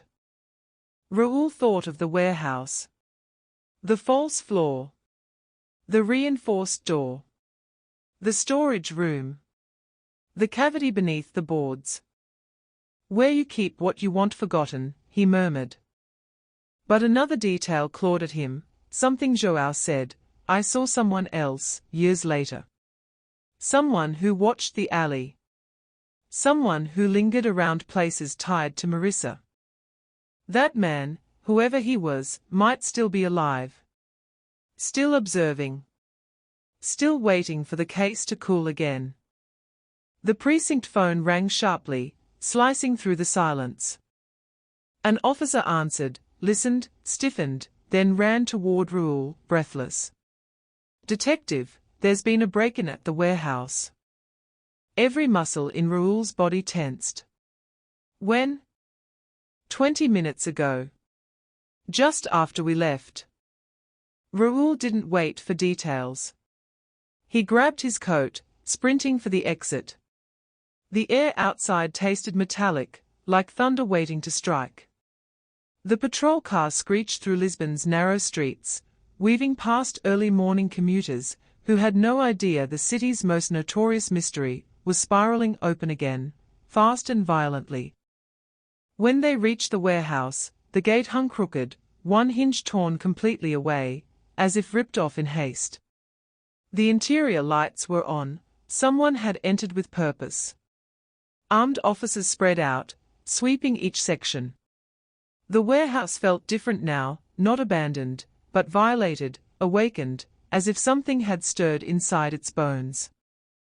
Raoul approached the storage room. The door they had forced open hours earlier was now fully removed, lying shattered on the floor. The table inside the room had been cleared, the notebooks, the photos, the tapes, the maps, all gone. Every trace of the archive had been swept away in minutes. "Someone knew we were here," an officer said, fear lacing his voice. "No," Raoul replied slowly. "Someone knew exactly what we found.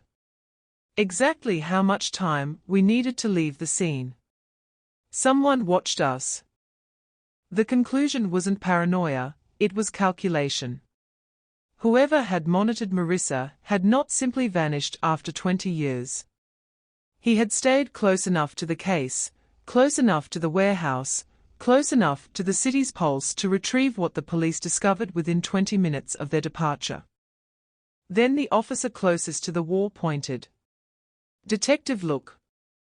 Scratched into the concrete was a symbol, not drawn with chalk or paint, but carved with a blade. A thin circle. A dot in the center. 2 short lines at the edges. Raoul felt his chest tighten. He had seen that symbol before. In one of the notebooks. On the last page. A page written in different handwriting from the rest. A page that simply read, "When the circle opens, the hunt resumes." Back at the precinct, João Serrano was spiraling into something that looked dangerously close to collapse. When officers tried to calm him, he backed into the corner, trembling violently. "He's here," João whispered. "I feel it. He knows. He always knows." "You're safe now," an officer said, though the words sounded empty even in the air. "No," João strained. "You don't understand what he is." "Who is he, João?" Raoul demanded as he re-entered the room. If it wasn't Viola, then who controlled him?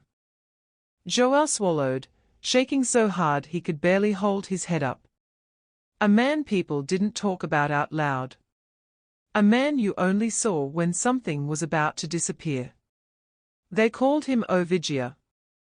The Watcher. The name slid into Raoul's mind like a shadow stretching across a floor. He had heard it once, years ago, whispered during a different investigation, rumors of a man who managed disappearances without leaving fingerprints, a phantom who stepped in only when the stakes were highest. A myth, the police said. A ghost story for criminals. But ghosts didn't carve symbols into concrete and break into active crime scenes. "Describe him," Raoul said. João closed his eyes. Tall. Thin. Quiet. His eyes were wrong. Empty. Not like a man's. Like a camera lens. His breath turned ragged. He didn't walk. He glided. Like he was always in the right place at the right time. "And you think he's still alive?" João's whisper broke into a sob. "He never dies. He just waits." Outside the interview room, officers exchanged uneasy glances. None wanted to admit how familiar the description felt. How many cold cases across Lisbon had threads that pointed to a ghost who didn't exist, officially? Then a voice shouted from the hallway. "Detective! You need to see the parking lot." Raoul rushed out. Officers were clustered around a patrol car, staring at its hood. Etched into the metal, in the same symbol from the warehouse, circle, dot, 2 lines, fresh enough that the edges were still warm, as if carved moments ago. Above it, written with chilling clarity, were 5 words. "You opened the wrong door." Someone had been close. Close enough to touch a police vehicle. Close enough to watch the detectives walk inside. Close enough to mark his presence like a warning. And no one saw him. Raoul's pulse hammered. João's voice echoed in his mind, "He glides. He watches. He never dies." The Watcher wasn't a myth. He was moving. He was responding. He was reclaiming control of a story he believed belonged to him. And as the morning sun crept over Lisbon, illuminating the carved symbol like an exposed nerve, one truth cemented itself in Raoul's chest. This wasn't merely a confession unraveling a cold case. This was a war being reopened. A hunt restarted. A predator waking. And he was already one step ahead. The symbol carved into the patrol car hood glinted under the rising sun like a wound reflecting light, sharp and deliberate, a signature left not in ink, but in defiance. Officers formed a tight perimeter around the vehicle, but their movements were stiff with the realization that whoever had marked it had slipped through them like smoke. Raoul's stomach twisted with equal parts fury and awe. This wasn't just a threat. It was choreography. The Watcher had moved inside their blind spots, traced a symbol into police property, and vanished before any camera or officer caught so much as a silhouette. He was sending a message. And the message was simple: I see you. You don't see me. Raoul gripped the edge of the hood, the grooves of the carved lines cold under his fingertips. He was here less than 5 minutes ago, an officer muttered, scanning the parking lot with a trembling flashlight even though the sun was already up. How does someone get this close? Raoul didn't answer. Not because he didn't know, but because he did. The Watcher didn't slip in and out like a thief. He entered spaces the way shadows do, by being overlooked until it was too late. Inside the precinct, the tension had become a living thing, crawling under doors, settling on shoulders, thickening the air with a sense of being observed. Officers whispered without meaning to, glancing over their backs, certain they'd feel eyes if they turned quickly enough. Meanwhile, João Serrano had folded into himself in the interview room, knees pulled to his chest, fingers gripping his hair so tightly he looked moments from tearing it out. When Raoul returned, João's head snapped up with the desperation of a drowning man spotting a lifeline. He's here, isn't he? João rasped. He came for the tapes. Raoul didn't confirm it, but the silence that followed spoke louder than words. João's voice thinned to a string. You can't protect me from him. We will, Raoul said firmly. You can't, João insisted, shaking his head. You don't understand how he works. He doesn't break in. He dissolves. You don't hear him. You don't see him. You only know he was there when something is missing, or someone. We have officers stationed across the entire building. João laughed. A sharp, broken sound. He doesn't need to come inside. He's already inside. He's everywhere you aren't watching. Raoul ignored the chill creeping down his spine. Tell me everything about him. Think. Anything. But João's memories were fractured, faded, disjointed. He spoke of movement before he spoke of shape, of presence before identity. He didn't walk like a normal man, he murmured. He had a way of slipping. When you blinked, he was closer. When you turned your head, he was somewhere else. Some people thought he was a myth. Others thought he worked with the police. That last line froze Raoul in place. With the police, he repeated slowly. João nodded. They said he had connections. Not officially. But someone protected him. Someone erased his fingerprints before anyone looked for them. The idea tasted poisonous. A phantom tolerated by someone inside the institution meant every assumption Raoul had made was compromised. If the Watcher had protection, then the cold case wasn't a single event, it was architecture. A structure built by multiple hands. Before Raoul could push further, an officer burst into the room, breathless. Detective, we found something on the second tape. They followed him to the tech lab, where the forensic audio team huddled around a monitor. One tech enlarged a frequency spectrum. We isolated a background sound. It's faint, really faint, but it's consistent. A soft rhythmic vibration filled the speakers. Thump, thump, thump. What is that? Someone whispered. A generator, the technician said. Old? Industrial. The motor's unstable, listen to the irregularities. Raoul leaned closer. He knew that sound.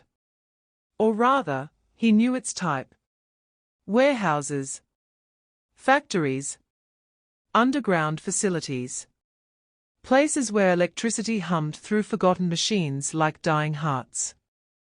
Another tech overlaid a second file. Now listen to this. The same generator hum, but louder, clearer, in a field recording taken years ago, during a raid on an illegal workshop outside Lisbon. A place located near the river. A place authorities shut down, but never fully cleared. The same unstable rhythm.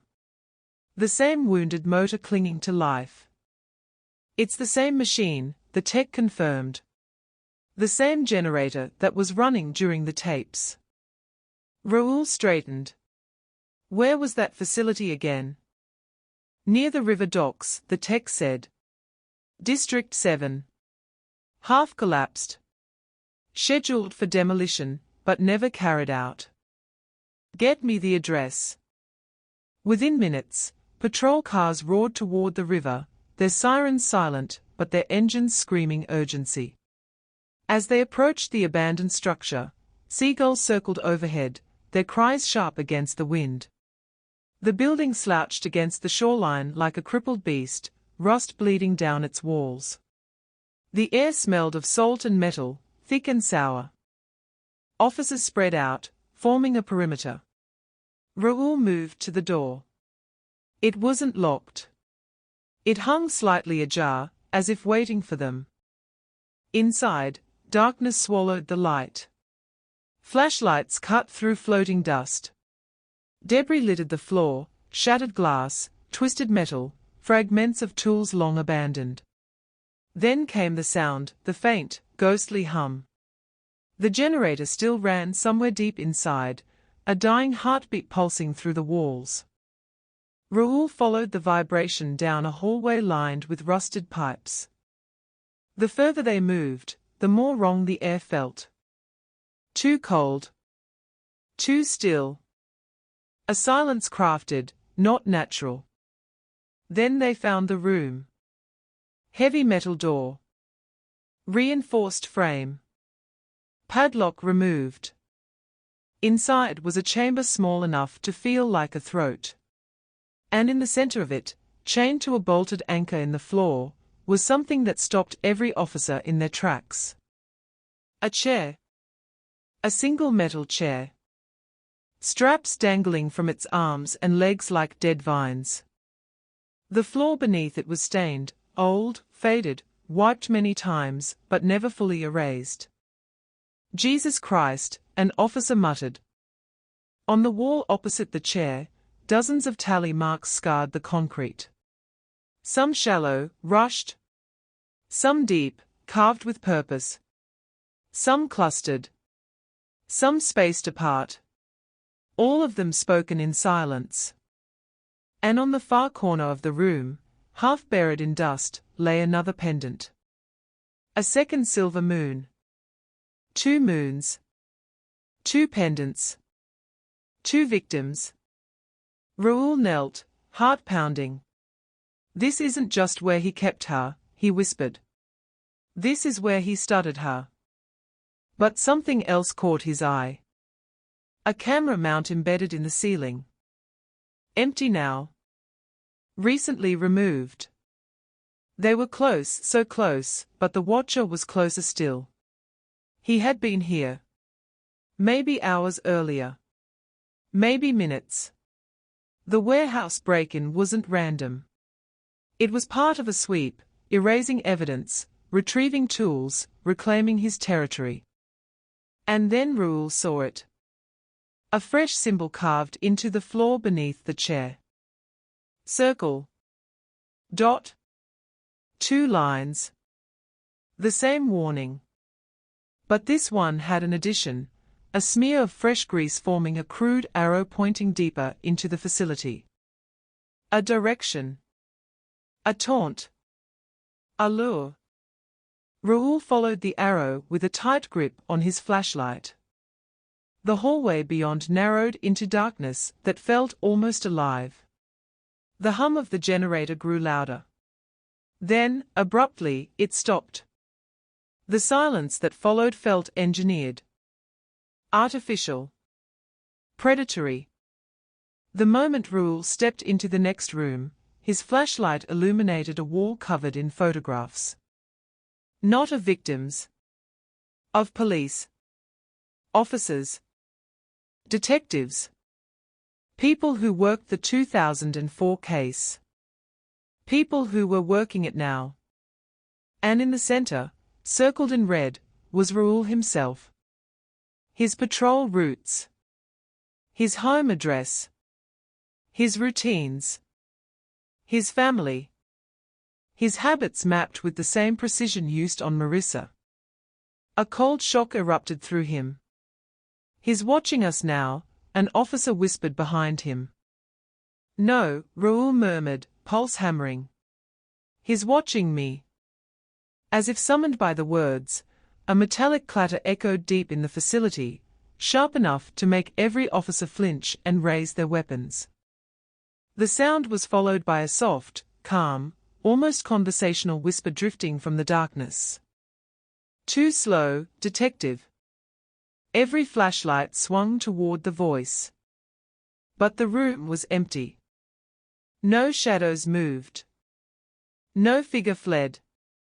Just the echo, bouncing off the rusted metal, mocking them. The watcher had been there. Close enough to speak. Close enough to listen. Close enough to leave without being seen. And the meaning of the whisper was unmistakable. He was not running. He was leading. He was orchestrating the investigation the way he orchestrated disappearances, one step ahead, one breath away, one shadow too far to touch. As the officers regrouped, shaken, Raoul stared at the red-circled photo of himself. The cold case wasn't solved. It wasn't even reopened. It had shifted. Evolved. Turned inside out. And now the predator wasn't hunting Marissa. He was hunting the people trying to find her. And Raoul felt it deep in his bones. This was no longer a search for answers. It was a countdown. And they were already behind. The whisper, soft, calm, surgical in its precision, hung in the air long after its source had dissolved into the dark. Officers froze with their weapons raised, breath caught halfway between inhale and panic. The sound had come from a place no one could pinpoint, as if the rusted corridors themselves had spoken. The watcher wasn't taunting them, he was demonstrating mastery. He knew the building's acoustics, its pockets of shadow, its blind angles. He knew where to stand so his voice would drift like a ghost across steel. Raoul lowered his flashlight slowly, the weight of the whisper sinking into his bloodstream like poison. He forced his breathing to steady, but the tremor in his fingers betrayed him. For the first time since the cold case began, he felt not the thrill of pursuit, but the terror of being prey. His own picture stared at him from the wall behind, circled, analyzed, annotated. A life stripped bare and catalogued by a man who operated outside normal human boundaries. "We sweep the rest of the building," Raoul ordered, voice clipped. But even as the words left his mouth, he knew the command was symbolic. The watcher would not remain in a space he had already revealed. He moved like fog, present, enveloping, impossible to trap. Officers split into teams, clearing each corridor. Footsteps echoed through the metal halls, overlapping in jittery rhythms. Radios crackled with incomplete sentences, each officer trying to sound braver than the pulse pounding in their throat. The generator's silence amplified every noise. A drip from a broken pipe, a sheet of corrugated metal tapping against the wind, a distant seagull screaming through the cracked roof. But they found nothing. No footprints, no tools, no scraps. Not even a fingerprint smudged on a doorknob. He had been there. He had spoken. And he had left nothing behind. Back at the precinct, tension thickened into something viscous, something that clung to walls and lungs. Officers moved in skittish, cautious motions, glancing over their shoulders as if expecting the symbol, the circle, the dot, the two lines, to appear etched behind them. The chief convened an emergency meeting, but information was too scarce to assemble into anything resembling a plan.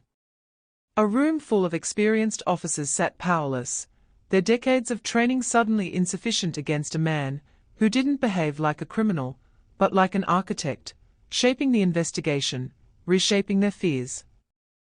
When Raoul re-entered the building, the entire station seemed to react to him. Heads turned. Conversations hushed. Everyone had seen the red-circled photo by now. Everyone knew the watcher had marked him. Martins approached, pale. "They are saying his whisper might have been picked up on the recorder we brought." "Play it," Raoul said. In the audio room, the tech pressed a button. The playback was grainy, but the whisper cut through the static. "Too slow, detective." Hearing it again made the room feel smaller, the air thinner. The voice had an uncanny steadiness, not rushed, not strained. It was the voice of someone with complete control. "Can we triangulate the source?" Raoul asked. "No reflection pattern matches," the tech replied. He stood where two hallways intersect acoustically. His direction becomes impossible to isolate. "He planned the whisper," Martins muttered. "He plans everything," Raoul said. "He planned the recordings. He planned the symbols. He planned the warehouse. He planned the break-in." A silence followed that felt like an admission of defeat. Then a voice from behind spoke, "Detective Ferreira." Raoul turned. An analyst from archives held a thick folder, her hands trembling slightly. "You asked for records connected to disappearances before and after 2004, specifically those with no leads, unusual witness silence, or missing surveillance." "Yes," Raoul replied. She handed him the folder. "I found patterns. A lot of patterns." He opened it. The first page showed dots scattered across a map of Lisbon, isolated disappearances spanning 15 years. At first they seemed random. But the second page connected the dots with lines. A shape emerged. A shape Raoul had already seen. A circle. A dot in the center. Two short lines at the top. He felt his breath leave him. "The symbol," Martins whispered. The analyst nodded shakily. "It isn't just a mark. It's a location grid. Each disappearance lines up with a point in the pattern. Spread across years. Precise. Intentional." Raoul stared at the map. "You're saying he's been active longer than we thought?" "Decades," she replied. "Maybe more. And each time the cases went cold. No suspects. No bodies. Just vanishings." "Why the symbol?" Martins asked. "To tell us where he's been," Raoul said. "Or where he's going." The analyst flipped to the next page. "There's more." It was a list, names, ages, dates. Missing persons. All unresolved. all clustered around the same geographic coordinates. And at the top of the list, circled in red ink, was the oldest case. 1996, Raoul read aloud. A 17-year-old girl disappeared walking home from school. Joel's voice echoed faintly in his mind. He never dies. He just waits. Raoul flipped further into the file until a photograph slipped free. A blurry image taken from a distance, someone standing across a street, half concealed behind a lamppost. Tall. Thin. Posture straight. And the eyes. Even blurred, even distant, they seemed to stare directly into the camera. Where did this come from? Raoul demanded. A witness submitted it in 2004, the analyst said. Weeks after Marissa vanished. It got buried in paperwork because it wasn't considered relevant. There were no clear details. But look. She pointed to the timestamp in the corner. 10:27 p.m. The exact minute Marissa turned her head on the bakery footage. The watcher had been there. He had been close enough for someone to capture him in a frame, and the police had never seen it. Raoul gripped the photo, pulse thundering. I want every disappearance tied to this pattern reopened. I want surveillance cross-checked. I want interviews with anyone who ever lived on these streets. We don't have jurisdiction for half of these cases, Martin said quietly. Some of these files are older than you and me. Some happened outside the city. He doesn't care about jurisdiction, Raoul said. He hunts where he pleases. So we investigate where we must. Meanwhile, down the hall, Joel Serrano had deteriorated rapidly. A medic was examining him when Raoul entered. Joel's skin was pale, clammy, his eyes darting like cornered prey. I can't stay here, Joel whispered the moment he saw Raoul. He's coming. He always comes back to the one who breaks the silence. You're under police protection, Raoul said. Joel shook his head helplessly. It won't matter. We found evidence, Raoul continued. We found where he took her. Joel's breathing hitched, but not with relief. With terror. If you found what he built, then he already knows. And when he knows, people disappear. Raoul crouched beside him. Then help us stop him. Joel pressed a shaking hand against his forehead. I don't know how. I never knew him. I only saw him. You know more than you think, Raoul said gently. Try. Think. Joel closed his eyes. For a long moment there was nothing. Then a whisper. He always stood near water. Raoul stiffened. What kind of water? The river. The docks? All kinds, Joel said. Fountains. Harbors. Reservoirs. As if he needed it close. As if he listened to it. Like it told him when to move. Raoul's breath caught. Water locations. Points on the map. The circle symbol. The pattern began to shift in his mind, aligning into something more sinister, something ritualistic. Before he could process the thought, the lights flickered again. The entire building fell silent.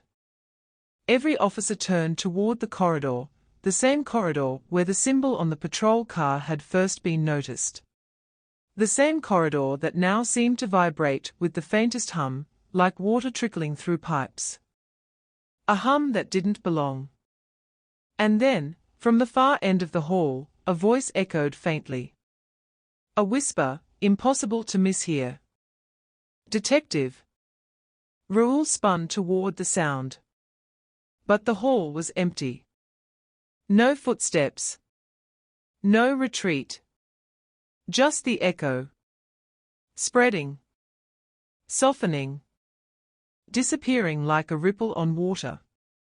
The watcher had been inside the precinct, inside their strongest fortress, watching, listening, leaving nothing except a single folded piece of paper on the floor. Raoul reached it with dread tightening his lungs, unfolded it, and froze. On the paper was a Polaroid photo, burning at the edges. Fresh, taken tonight. It showed the building's exterior. And standing just outside the police station entrance, half hidden in shadow, tall, thin, eyes hollow as a dead signal, was the man they were hunting. Staring into the camera. Staring into them. And below the photo, one handwritten line. The next disappearance begins at dawn. The cold case was no longer history. It was a clock. And it had begun counting down. The Polaroid weighed almost nothing, yet Raoul felt its presence like a blade pressed against his throat. The burned edges, the grainy image, the figure half swallowed by shadow, every detail screamed one truth: the watcher had stood outside the precinct, watching the very building meant to stop him. Not hours earlier. Minutes. Maybe seconds. And the handwritten warning beneath the photo: the next disappearance begins at dawn. Cut deeper than any threat Raoul had ever faced. Dawn was less than 2 hours away. He stared at the photo until the world around him blurred. The hallways buzzed with panic disguised as procedure. Officers barked orders just to fill the air. Phones rang. Radios crackled. But beneath the noise lay the same chilling realization pulsing through every corner of the precinct: the watcher wasn't hunting randomly anymore. He was choosing targets. And he had chosen his timeline. Raoul forced himself to move, to think, to break free from the paralysis threatening to swallow him. He marched into the operations room, the Polaroid gripped so tightly it threatened to tear. Martins and several other officers followed, fear sharpened into urgency on their faces. "We need citywide alerts," Martins said. "We need roadblocks, checkpoints, drones, surveillance, everything." "No," Raoul replied. The room went still. "No?" Martins repeated. "Detective," he said, "there will be another disappearance. At dawn." "I know what he said," Raoul answered, voice low but vibrating with intensity. "But you can't stop a ghost by flooding the streets. He doesn't move through roads and checkpoints. He slips between them." "So what do we do?" an officer demanded. "We find the meaning." Raoul placed the Polaroid on the table. He doesn't leave messages without layers. He doesn't choose words carelessly. The next disappearance begins at dawn. Where dawn meets water. Where light breaks. Where shadows retract. One map after another was spread across the table. Lisbon's districts formed a sprawling maze of alleys, docks, reservoirs, bridges. Every point of potential meaning threatened to multiply until the entire city felt like a trap. And then João Serrano's broken voice echoed inside Raoul's memory: he always stood near water. Not just once. Not just in passing. Always. Highlight all water-adjacent locations within the symbol pattern, Raoul ordered. Within minutes, glowing digital points clustered across the screen: fountains, riverside walkways, drainage tunnels, abandoned piers. Dawn would cast shadows in long, predictable lines. A man like the Watcher would use that. He would position himself where the light blinded others, where his silhouette could merge with reflections. But one location glowed brighter, not physically, but in implication. Martins leaned closer. The Cascata Reservoir. Why would he pick that place? Raoul swallowed. Because it's isolated at dawn. There are no residential buildings nearby. No patrol routes. The water is deep. And it sits exactly at the edge of his symbol circle. He traced the map with trembling fingers. The point where the pattern begins. The room tightened like a lung full of ice. So you think he intends to take someone there? Martins asked. No, Raoul said quietly. I think he's already chosen someone. And dawn is when he moves them. Before Martins could respond, the precinct alarm blared, a shrill, stomach-clenching sound. Officers ran toward the source as lights flickered overhead. In the interview room, where Joao had been held under guard, chaos erupted. The door was open. But not broken. Not forced. Simply open. And Joao Serrano was gone. The chair he sat in was overturned, one leg bent, a single drop of blood staining the floor. Not enough for a struggle. Not nearly enough for violence. It looked almost gentle, like someone had guided him, not dragged him. A folded note lay where he had been. Raoul picked it up with a sickening certainty already forming. In careful handwriting, the note read. He broke the silence. Now the silence takes him. The watcher hadn't chosen a new victim. He had taken back the old one. He had walked into the precinct, past officers, cameras, locked doors, taken Joao from under police protection, and vanished without leaving a trace. Martins felt his voice crack. How is this possible? How did he get inside? How did he get Joao out? Raoul stared at the note with a calmness born from horror. We assumed he'd break in. We assumed he'd avoid attention. But he doesn't erase himself by hiding. He erases himself by blending. What if he walked in wearing a uniform? What if he walked out beside an officer who didn't even realize who he was? We are looking for a phantom, Martins, but he's a man who looks like men. He uses what we rely on most. And Joao, another officer asked. He's gone, Raoul whispered.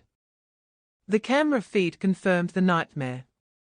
At 4:17 a.m., a tall man in a police jacket escorted Joao through a side exit. The man's face remained unseen, always turned away, always blocked by an angle, always a blur. At 4:19 a.m., a city maintenance van pulled up. At 4:20 a.m., it drove away. No one questioned it. Because the van was marked. Because the man beside it wore a badge. Because the watcher understood the psychology of obedience better than any predator alive. Raoul slammed his fist onto the table. He took him. He took him because Joao talked. And at dawn, he finishes what began 20 years ago. Martin's voice broke. So Joao is the next disappearance. No, Raoul corrected softly. Joao is the disappearance already in motion. The next disappearance may be someone else. The room swayed with dread. And then the tech monitoring traffic cameras shouted, "We have something." On a screen, grainy footage from the city's edge appeared, a maintenance van turning toward the Cascata Reservoir. The same arrow the watcher had carved. The same location aligned in the pattern. No GPS, the tech said. No plate registered. It's a ghost vehicle. Then we go, Raoul said. All units. Sirens erupted across the city, not loud, blaring ones, but the muted, tactical sirens used for silent approach. The convoy tore through Lisbon's sleeping streets, racing the rising sun. Shadows stretched across the asphalt like claws pulling the night back toward the earth. Dawn wasn't coming, it was chasing them. By the time they reached the reservoir, the water shimmered with orange-grey light, the the sky bleeding into morning. The first rays slashed the surface like blades. Officers spread out in strategic arcs. Raoul moved toward the eastern embankment, where a service road descended toward the lower water pumps. And there it was. The maintenance van. Parked. Empty. Doors open. As if the watcher had wanted them to find it. As if he had arranged the scene like a stage. "Check the van," Martins called out. Officers approached with weapons raised. The back doors were empty except for 2 items. A length of rope. And Joao's silver moon pendant. Raoul's stomach twisted. He brought him here. "Detective," someone shouted from the tree line. A path, narrow, dirt, leading down toward the water, had fresh footprints. 2 sets. One unsteady. One deliberate. They followed. The trees thickened, the air cooling with mist rolling off the reservoir. When they reached the shoreline, the track stopped abruptly at a concrete outcropping. And on the edge stood something colder than any body. A recording device. New. Clean. Waiting. Raoul pressed play. Static. Then a whisper, familiar and poisonous. "You arrived faster this time." Martin stiffened. Another whisper followed, softer, as if spoken inches from the microphone. "But speed does not change fate." Then a wet sound, subtle but unmistakably human, a choked breath, a muffled cry. Joao. Alive. Suffering. Then the watcher's voice again. He spoke the truth. And the truth must be buried where it once died. A splash. Not large. Not frantic. Just a body entering deep water. Raoul felt something tear inside him. "We need divers," he yelled. "Now?" Officers sprinted back toward the embankment, calling rescue teams, throwing ropes, scanning the water. But the reservoir consumed sound, light, and hope with equal hunger. Divers arrived within minutes, plunging into the black depths. Time warped. Seconds felt like hours. The sun climbed higher, painting the surface gold while the world beneath stayed cold and silent. And then a diver surfaced. Shaking. Alone. "No body," he gasped. "We searched the area. Nothing. It's like he vanished." Raoul stared at the water, wind slicing past him like a blade. The watcher hadn't killed Joao here. He had removed him. Hidden him. Moved him. Or taken him to whatever place the tally marks on the chamber wall had once counted. Because disappearance, to the watcher, wasn't an act. It was craftsmanship. The sun rose fully. The cold case deepened. And dawn, just as he promised, had taken someone. But Raoul knew with a certainty sharp enough to wound. This wasn't the end of the disappearance. It was the beginning of the hunt. And the watcher had already chosen the next shadow. The reservoir swallowed silence like a beast restoring its appetite after a long sleep, the surface shining with sunrise, as if mocking the chaos unfolding on its shores. Officers paced along the embankment with frantic purpose, radios screeching orders that dissolved into static. Divers resurfaced one by one, breathless, shaking their heads with the same helpless conclusion: Joao Serrano hadn't sunk. He hadn't floated. He hadn't surfaced. He had simply vanished. Just like Marissa. Just like every cold case marked by the circle and dot. Raoul stood at the edge of the water, boots half submerged, the morning chill biting into his bones. He stared at the rippling surface as if expecting it to return something, clothing, a body, a sign, but the reservoir remained cruelly blank, a polished mirror reflecting only his failure. Behind him, officers murmured in low, tense voices. Some avoided looking at the water entirely, as if fearing it might pull them in next. Martins approached cautiously. "We've scanned the perimeter. No drag marks. No blood. No rope fibers except the cut piece in the van." "He staged it," Raoul said quietly. "We knew that," Martins replied, though his voice trembled slightly. "No," Raoul continued, breath tight. "He staged it differently this time. He wanted us to hear the splash, not find the body. He wanted to teach us how disappearances begin." Martins hesitated. "Detective, I know you don't want to hear this, but Joao may still be alive." Raoul's jaw clenched. "Or worse. Because the Watcher didn't kill quickly. He didn't kill loudly. He worked like erosion, slow, unseen, inevitable." Raoul forced himself to step away from the shore. They needed intel, direction, anything that wasn't despair dressed as procedure. As he walked back toward the service van, something flickered in the corner of his eye, a shimmer on the concrete outcropping. He knelt. A small puddle. Clear, not murky. Fresh. At first, it looked like water from Joao's clothes, until Raoul noticed the faint oily sheen dancing across the surface. Something chemical. Something synthetic. "What is this?" he murmured. A forensic technician crouched beside him. She dipped a gloved finger into the puddle, rubbed it, sniffed lightly without inhaling. "Solvent traces," she said. "Industrial grade. Probably from the van. But why leave it behind?" She shook her head. "Maybe it leaked."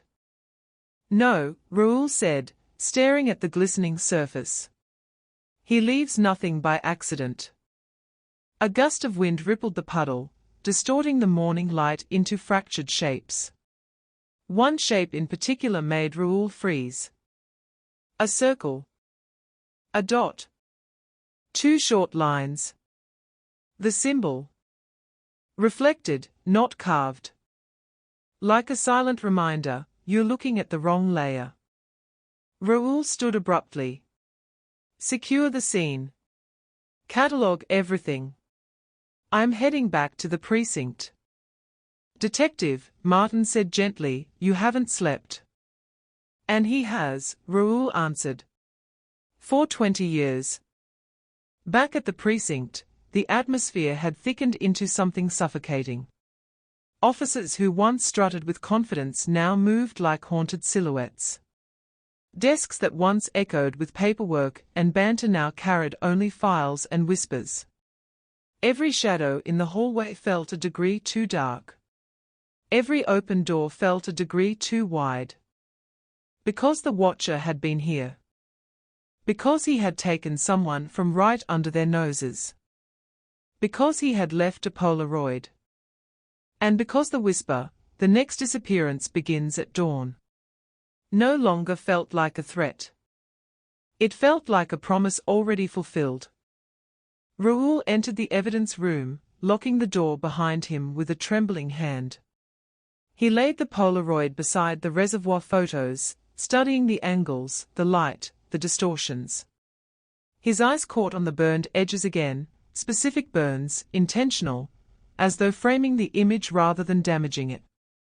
He held the photo toward the lamp, watching how the charred edges curled. And there, hidden beneath the scorch marks, was something faint, thin black lines, almost invisible unless illuminated just right. Not accidental. Not random. Coordinates. Raoul's breath caught. He grabbed a magnifier. A set of numbers appeared beneath the burn pattern, crumbled, faded, but decipherable enough to align with a map. Coordinates not for a place in Lisbon. Not even near the reservoir. But somewhere deeper. A location tucked behind the old industrial belt, further north, near the abandoned rail tunnels. A place no civilians used. A place no patrols covered. A place the watcher had chosen deliberately. Raoul rushed out of the room, nearly colliding with Martins. Gather tactical units. We are moving to a secondary site. What site? The one he hid inside the photo. Martins blinked. He hid coordinates in burned Polaroid edges. Why? To guide me, Raoul said. Or to lure me. At this point, they are the same thing. The convoy sped through Lisbon, sirens muted, engines roaring with urgency. The sky had shifted from dawn's orange to a dull silver, a metallic tone that seemed to settle over the city like a warning. They reached the industrial belt, a dead zone of rusted rails, collapsed warehouses, and graffiti-scarred concrete. The air smelled of diesel trapped in memory. The tunnels loomed ahead, mouths of darkness swallowing what little daylight remained. Officers fanned out.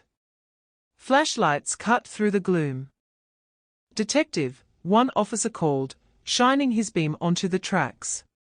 Footprints. Raoul crouched. 2 sets again. 1 staggering. 1 steady. He followed the tracks deeper.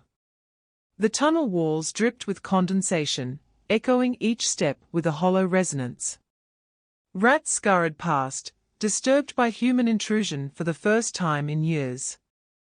Then the footprints diverged. 1 set veered toward a maintenance door. Cold slammed into Raoul's chest. He approached with caution. The door was unlocked. Inside revealed a small chamber, tight, metallic, claustrophobic. And in the center sat a chair. Straps. Bolts. A familiar metal frame. But no blood. No scratches. No tally marks on the wall. This wasn't a room of torment. This was a room of waiting. A room built for someone to be brought here later.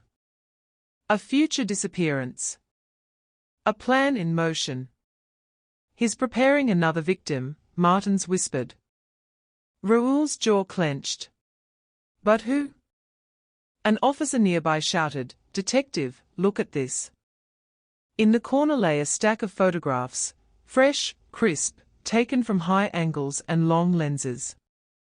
Raoul felt the world tilt. The photos showed him. Not from old surveillance.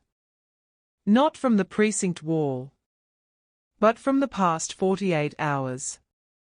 Him leaving his apartment. Him entering the precinct. Him at the reservoir shoreline. Him standing beside the service van. And then, a final one. A close-up. Taken from less than 10 meters away. Raoul's eyes widened. This photo had been taken at the reservoir. During the operation.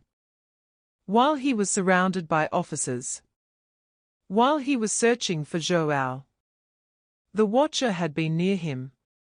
Physically near him. Watching from a blind corner. Photographing him boldly. Undetected. This room, Raoul whispered hoarsely. This room isn't for Joao. It's for me. The officers froze. Martin stepped forward. Detective, don't say that.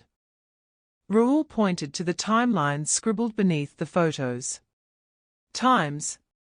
Dates. Observations. And beneath the last photograph, of Raoul turning at the reservoir, was a handwritten notation. Subject confirmed. Transition next. Subject. Not detective. Not target. Subject. Raoul staggered back, breath shattering. He's shifting the story. What story? The story of the hunt, Raoul said. The story he's been writing for 20 years. Marissa wasn't his ending. Joao wasn't his ending. I reopened the case. I forced him out. I'm the disruption. I'm the new thread. And that makes you what? Raoul looked at Martins with eyes hollowed by dread. The next disappearance. Before anyone could respond, every flashlight flickered. A hum rose in the chamber, not mechanical, not electrical, but familiar. A rhythmic, steady sound. Breathing. Not human breathing. Breathing through a recorder. The same inhalation pattern from the tapes. Officers spun in every direction. Lights.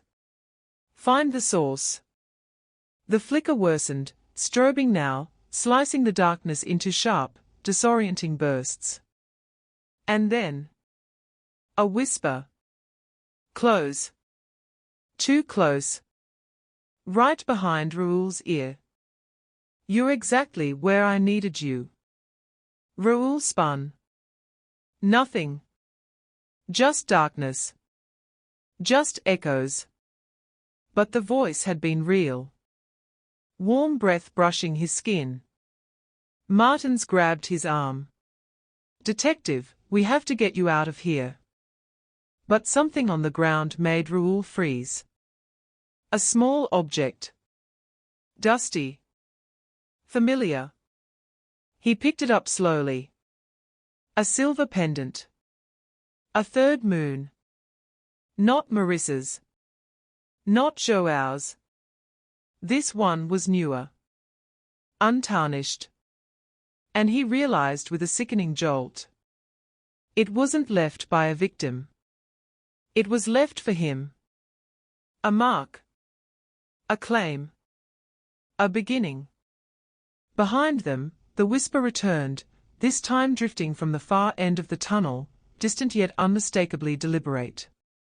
Night falls soon. And with night comes the real disappearance. Officers raised weapons, sweeping the tunnel. But the voice had dissolved. A train whistle sounded in the distance, low and mournful, echoing through the rails like a eulogy. Raoul knew then, with absolute clarity. The watcher wasn't fleeing. He was positioning. The hunt wasn't ending. It was entering its final act. And the cold case wasn't a case anymore. It was a trap. And he was inside it. The tunnel exhaled a cold wind that coiled through the chamber like a living thing, curling around Raoul's legs, as if trying to pull him deeper. Officers regrouped around him, but even their tight formation couldn't dispel the sensation that something was watching from just beyond the edge of the flashlights, something patient, something calculating, something amused. The silver pendant in Raoul's hand felt heavier than metal, as if it carried the weight of an unseen promise. Detective, we need to move, Martins urged, voice trembling despite the authority he tried to impose on it. We don't know how structurally safe this tunnel is. This isn't about structure, Raoul murmured. He wanted us here. And now we leave, Martins insisted. But Raoul didn't move. Not yet. His eyes roamed the chamber, the chair, the photos, the scribbled notes, the subtle angles of shadow. The watcher's presence clung to the place like dried blood. Nothing was left to chance. Nothing was arbitrary. If he designated this space for Raoul, then every object carried meaning. Every placement was a message. He knelt, opening the stack of photos.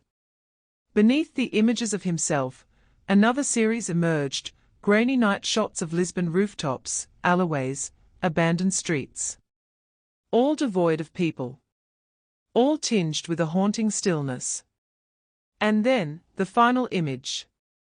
A silhouette standing on a rooftop overlooking the Alfama district. Tall. Thin. Shoulders relaxed. Watching. Always watching. The timestamp on the photo made Raoul's pulse stutter. Taken last night. While Raoul slept. A cold tremor ran through him. If the watcher had been that close, he could have entered Raoul's home. Could have stood at the foot of his bed. Could have photographed him asleep. Could have taken him without a sound. But he hadn't. Because he didn't want a quiet disappearance. He wanted this, a chase, a ritual, an escalation. The more we look, Raoul whispered, the closer he gets. Martins frowned. Detective. Think about it, Raoul continued. He moved around us for years without leaving a footprint. But now. He carves symbols into cars. He leaves notes. He stands outside the precinct and smiles for the camera. He taunts us in tunnels. Why? Martin swallowed. Because he's arrogant. No, Raoul said. Because he's bored. Silence settled like ash. He's escalating, Raoul said. He's pushing the boundary between being unseen and being acknowledged. He's performing. The hunt isn't the threat, it's the script. At that moment, the lights flickered again. Once. Twice. Then they died completely. Darkness slammed into the chamber. It wasn't gradual. It wasn't natural. It was cut, sharp, deliberate, total. Someone screamed. Radios crackled with panicked voices. Flashlights whipped in every direction, beams trembling across rusted walls. The officers clustered tightly, weapons raised. And then, footsteps. Soft. Careful. Walking somewhere in the darkness outside the chamber. Not running. Walking. The sound of someone who moved with perfect certainty. Hold position. Martins barked. But Raoul stepped forward. Because the footsteps weren't random, they matched a rhythm he recognized from the tapes. Measured. Even. A cadence that sounded more like observation than movement. Then the whisper came. Not near. Not far. Everywhere. You're learning, detective. Raoul spun, but the voice bounced off the tunnel walls, returning from impossible angles. You see the structure now. But seeing isn't understanding. An officer shouted, "Identify yourself." The voice laughed, soft, almost tender. Then the sound shifted. Metal scraping metal. A door opening somewhere deeper. A burst of cold air rushing through the tunnel. The watcher was moving. Raoul surged toward the sound, ignoring Martin's shout behind him. Officers scrambled after him, beams bouncing wildly across the walls. The footsteps echoed ahead, always a few meters out of reach, always guiding them forward. The corridor opened into a larger space, a service junction with rusted pipes and cracked concrete. The air was colder here, heavy with moisture and the metallic tang of old machinery. And in the center of the room stood a figure. For a single, breath-destroying second, Raoul thought it was him. Tall. Thin. Perfectly still. Flashlights converged on the silhouette and revealed a mannequin. A mannequin dressed in a police jacket. Head tilted slightly. Mouth painted into a smile. A symbol carved into its chest. Circle. Dot. 2 lines. A grotesque decoy. A message. Raoul approached slowly. Something glinted at the mannequin's feet. He knelt and picked it up. A voice recorder. New. He pressed play. No static this time. Only the watcher, speaking with the composure of a lecturer explaining a concept to a favored student. You follow instructions well, detective. The tunnel brought you here. The mannequin held your attention. The recorder is the next step. A pause. You're inside the pattern now. But to understand a disappearance, you must first experience disorientation. Then the sound shifted, growing louder, echoing. A train horn. Long. Screeching. Too close. Detective, an officer shouted. We need to move. Because the ground beneath them trembled. Because the tunnel walls vibrated. Because the train horn wasn't a recording. It was real. Raoul turned. Just as the tunnel ceiling groaned. A thunderous roar filled the space as debris collapsed from overhead.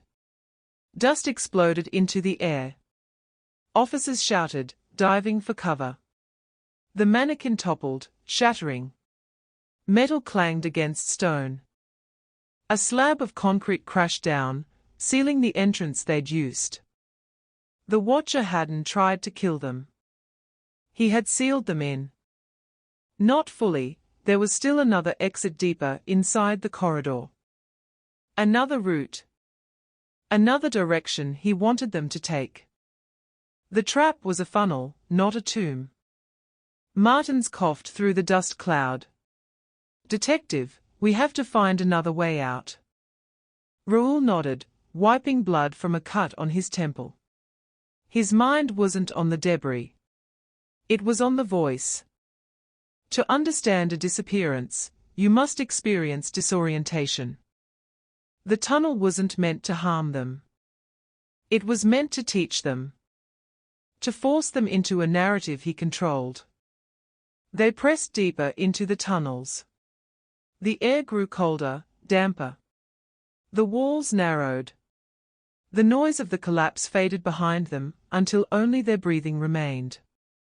Then they entered another chamber, smaller, circular, with a low ceiling and a single dim emergency bulb flickering overhead. In the center of the floor lay an object Raoul recognized instantly. A cassette tape. Labeled in neat handwriting. Entry 100. His pulse hammered. They had only found 32 entries in the warehouse. This was 100. He picked it up with hands that felt suddenly foreign. Play it, Martin said quietly. Raoul inserted the tape into the recorder. Silence. Then, breathing. Not Marissa's. Not Joao's. His own. Recorded without his knowledge. Recorded from inches away. Recorded while he slept. The watcher's whisper followed. Welcome to your disappearance, detective. Raoul staggered backward. Officers looked at him in horror. The tape continued. Every subject begins their journey the moment they believe they are in control. You are no different. Your disappearance will not be marked by struggle. It will be marked by understanding. Static swallowed the voice. But not before the final line. When night falls, your story becomes mine. The tape clicked off. The emergency bulb flickered once. Twice. Then died. Darkness swallowed them whole. And in that suffocating void, another whisper slithered through. See you tonight. The darkness in the chamber felt engineered, dense, deliberate, the kind of black that wasn't just absence of light, but presence of intention. Officers fumbled for flashlights, their beams cutting ragged shapes across the walls. Dust danced like ash. The echo of the watcher's final whisper, "See you tonight," still vibrated in Raoul's skull, threading itself into his pulse. Martin swept the beam toward the tunnel. Detective, we need to move, now. Raoul didn't argue. The chamber felt like the center of a tightening web, every second spent inside pulling unseen threads closer. They exited single file, boots splashing through puddles, breath turning visible in the cold air. The tunnels twisted in disorienting angles, branching into dead ends, then rejoining into circular paths. The walls seemed to pulse with the faint hum of distant trains, even though no trains ran through these abandoned lines. Every so often, the team stopped, listening. Drip, drip, drip. The slow rhythm of water falling from rusted pipes. Except sometimes, between the drips, a sound lingered. Breathing. Not theirs. Not human, not animal, something steady, patient, practiced. Breathing that blended into the tunnel's acoustics until it became impossible to tell direction. Raoul's heart hammered. The watcher had turned the underground into his instrument, guiding them through echoes the way a conductor guides an orchestra. Left, an officer shouted. No, right. The map shows. The map is useless. Martin snapped. He's controlling the acoustics. Raoul raised his flashlight to the ceiling, scanning for markings. Nothing. Not scratches. Not grease. Not symbols. He doesn't need marks, Raoul murmured. He uses misdirection. And we're walking into it, Martins growled. But there was no choice. Behind them lay a collapsed passage. Ahead, the unknown. And somewhere in that unknown, the man who had built 20 years of disappearances, like stepping stones leading to this moment. The tunnel narrowed until they were forced to walk sideways. The air smelled stale, like old iron and something sour beneath it. A faint vibration hummed through the walls, the tremor of machinery deeper underground. Then, abruptly, the tunnel opened into a large circular junction. Every officer froze. The air here was different, still, heavy, suffocating. It pressed against their lungs like an invisible hand. A faint light glowed from above, slipping through cracks in a ceiling grate. Dust spiraled in slow, hypnotic patterns. And in the center of the junction, a chair. Not like the one they found before. This one was pristine. Polished. Bolted to the floor. Waiting. A single overhead bulb flickered above it, swinging gently though no air moved. The symbol, the circle, dot, 2 lines, was etched into the metal seat. Below it lay a photograph. Raoul approached slowly, dread swelling like a tide. The photograph showed him standing at the reservoir. Taken from behind. Taken at dawn. Taken moments before the recording device captured Joao's last cry. Martins whispered, "Detective, this is prepared for you." Raoul said nothing. His fingers closed around the edges of the photo, the paper trembling with his pulse. This room wasn't a killing chamber. It was a staging chamber. The watcher didn't want anonymous disappearances anymore. He wanted Raoul's. Recorded. Documented. Perfected. A new chapter in a ritual he had refined over decades. A scraping sound sliced through the silence. Metal on stone. Every officer spun toward the noise. A maintenance door at the far side of the chamber creaked open, just an inch, revealing a sliver of darkness beyond darker shadows. And from that crack, as smooth as silk sliding over bone, a whisper drifted. Step inside. Weapons raised. Beams converged. But the door didn't move again. Raoul approached. "Detective," Martins warned. "I know." But Raoul wasn't walking toward danger. He was walking toward understanding, toward the truth buried beneath 2 decades of silence. He had followed the watcher's trail across warehouses, reservoirs, tunnels, but each trail bent back to the same place, the cold case file he had carried for half his career. Marissa. The girl who vanished between two street lamps. The girl whose scream hummed through Lisbon's memory like a permanent alarm. Raoul reached the door and pulled it open. The hinges wailed. The chamber beyond was tall and narrow, filled with vertical shadows from old support beams. Dust floated in thick clouds. The air was colder. Not natural cold, the kind pulled from underground caverns, untouched by daylight. Something glinted. Raoul raised his flashlight. And he froze. Against the far wall hung dozens of Polaroids. Not of him. Not of Joao. But of women. Women missing over decades. Women whose cold cases had never been solved. Each photo was arranged chronologically. Faces staring. Eyes frozen in moments before fate intervened. Behind some of them, faint reflections. A shape tall and thin captured only accidentally, distorted like an apparition in glass. The watcher had kept his own archive. And here it was. Martins whispered, "My God." One Polaroid drew Raoul's attention more than the rest. The earliest one. A girl with dark hair. Big eyes. School uniform. Face halfway turned as if someone had called her name seconds before the picture was taken. Raoul lifted the photo.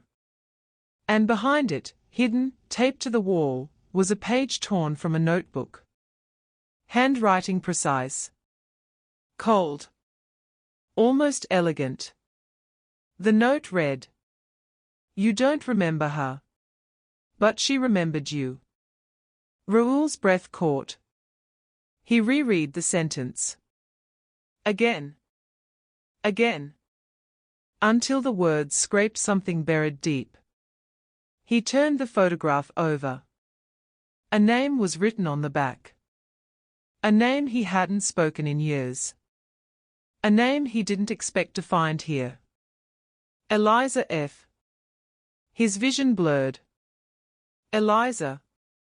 His childhood neighbor. Missing at 17. Long before he became a detective. Long before the cold case unit. He had been 10. He remembered her teaching him to whistle in the courtyard. He remembered the day she vanished. Police cars. Crying. Neighbors whispering. He remembered adults telling him she had run away. But he never believed it. And now, her face stared at him from a wall curated by the watcher. Martin stepped closer. "Detective, who is she?" Raoul swallowed. "Someone I used to know." Martin stared. "He's tying this to your past. He wants you to think he's been orbiting your life." Raoul's hands shook. Not from fear, something heavier. "What if he has?" he whispered. Before Martins could answer, the door slammed shut behind them. Total darkness swallowed the room. Officers shouted, flashlights scrambling, beams crossing violently. A sharp metallic clang echoed from above. Then, a spotlight snapped on. A single, blinding beam angled down from the ceiling grate, illuminating the center of the floor. And standing in that circle of white was a figure. Tall. Thin. Face obscured by the angle. Silent. Watching. The room shook with the force of drawn weapons and shouted commands. "Don't move. Hands where we can see them." But the figure didn't move. Didn't raise hands. Didn't speak. Just tilted its head slightly, as if studying Raoul the same way Raoul studied crime scenes. Raoul stepped forward, pulse hammering, every muscle taut. "Who are you?" he demanded. The figure didn't answer. Raoul took another step. The figure mirrored it perfectly. A reflection. A mockery. A challenge. Then the spotlight flickered. Once. Twice. On the third flicker, the figure was gone. Flashlights whipped through the room. Nothing. Only dust falling like snow. Martins shouted into his radio, "Suspect moved, he's trying to escape through the grate." Officers rushed toward the ladder, boots clanging. Raoul followed, but something on the floor caught his eye. A final Polaroid. Fresh. Still developing. He picked it up. His hands trembled. The image formed slowly. Lines. Shadows. A silhouette. Not of the tunnel. Not of the chamber. Of his apartment. His bedroom. Taken through the window. His bed. Empty. And written at the bottom. Not tonight. Not yet. Raoul staggered back, air punched from his lungs. Martins grabbed his arm. "Detective, we have to go. He's escaping." But Raoul didn't move. Because the meaning of the message hit him with brutal clarity. This wasn't the moment of disappearance. This wasn't the night. The Watcher wasn't going to take him here. He wasn't going to take him now. He was marking him. Studying him. Preparing him. The hunt wasn't climaxing. It was beginning. Because the cold case wasn't about Marissa. It wasn't about Joao. It wasn't even about Eliza. It was about the man who kept reopening the case. The man who refused to let it die. The man who had become part of the pattern. Detective Raoul Ferreira.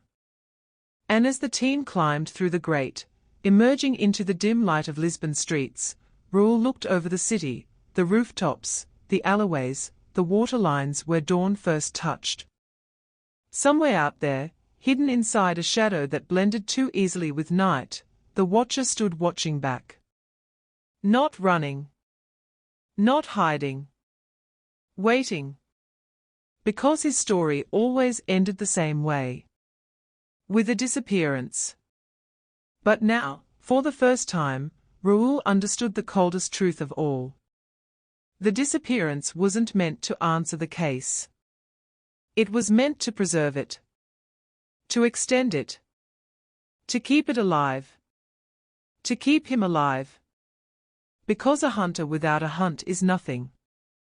And the hunt wasn't over. It had only just begun.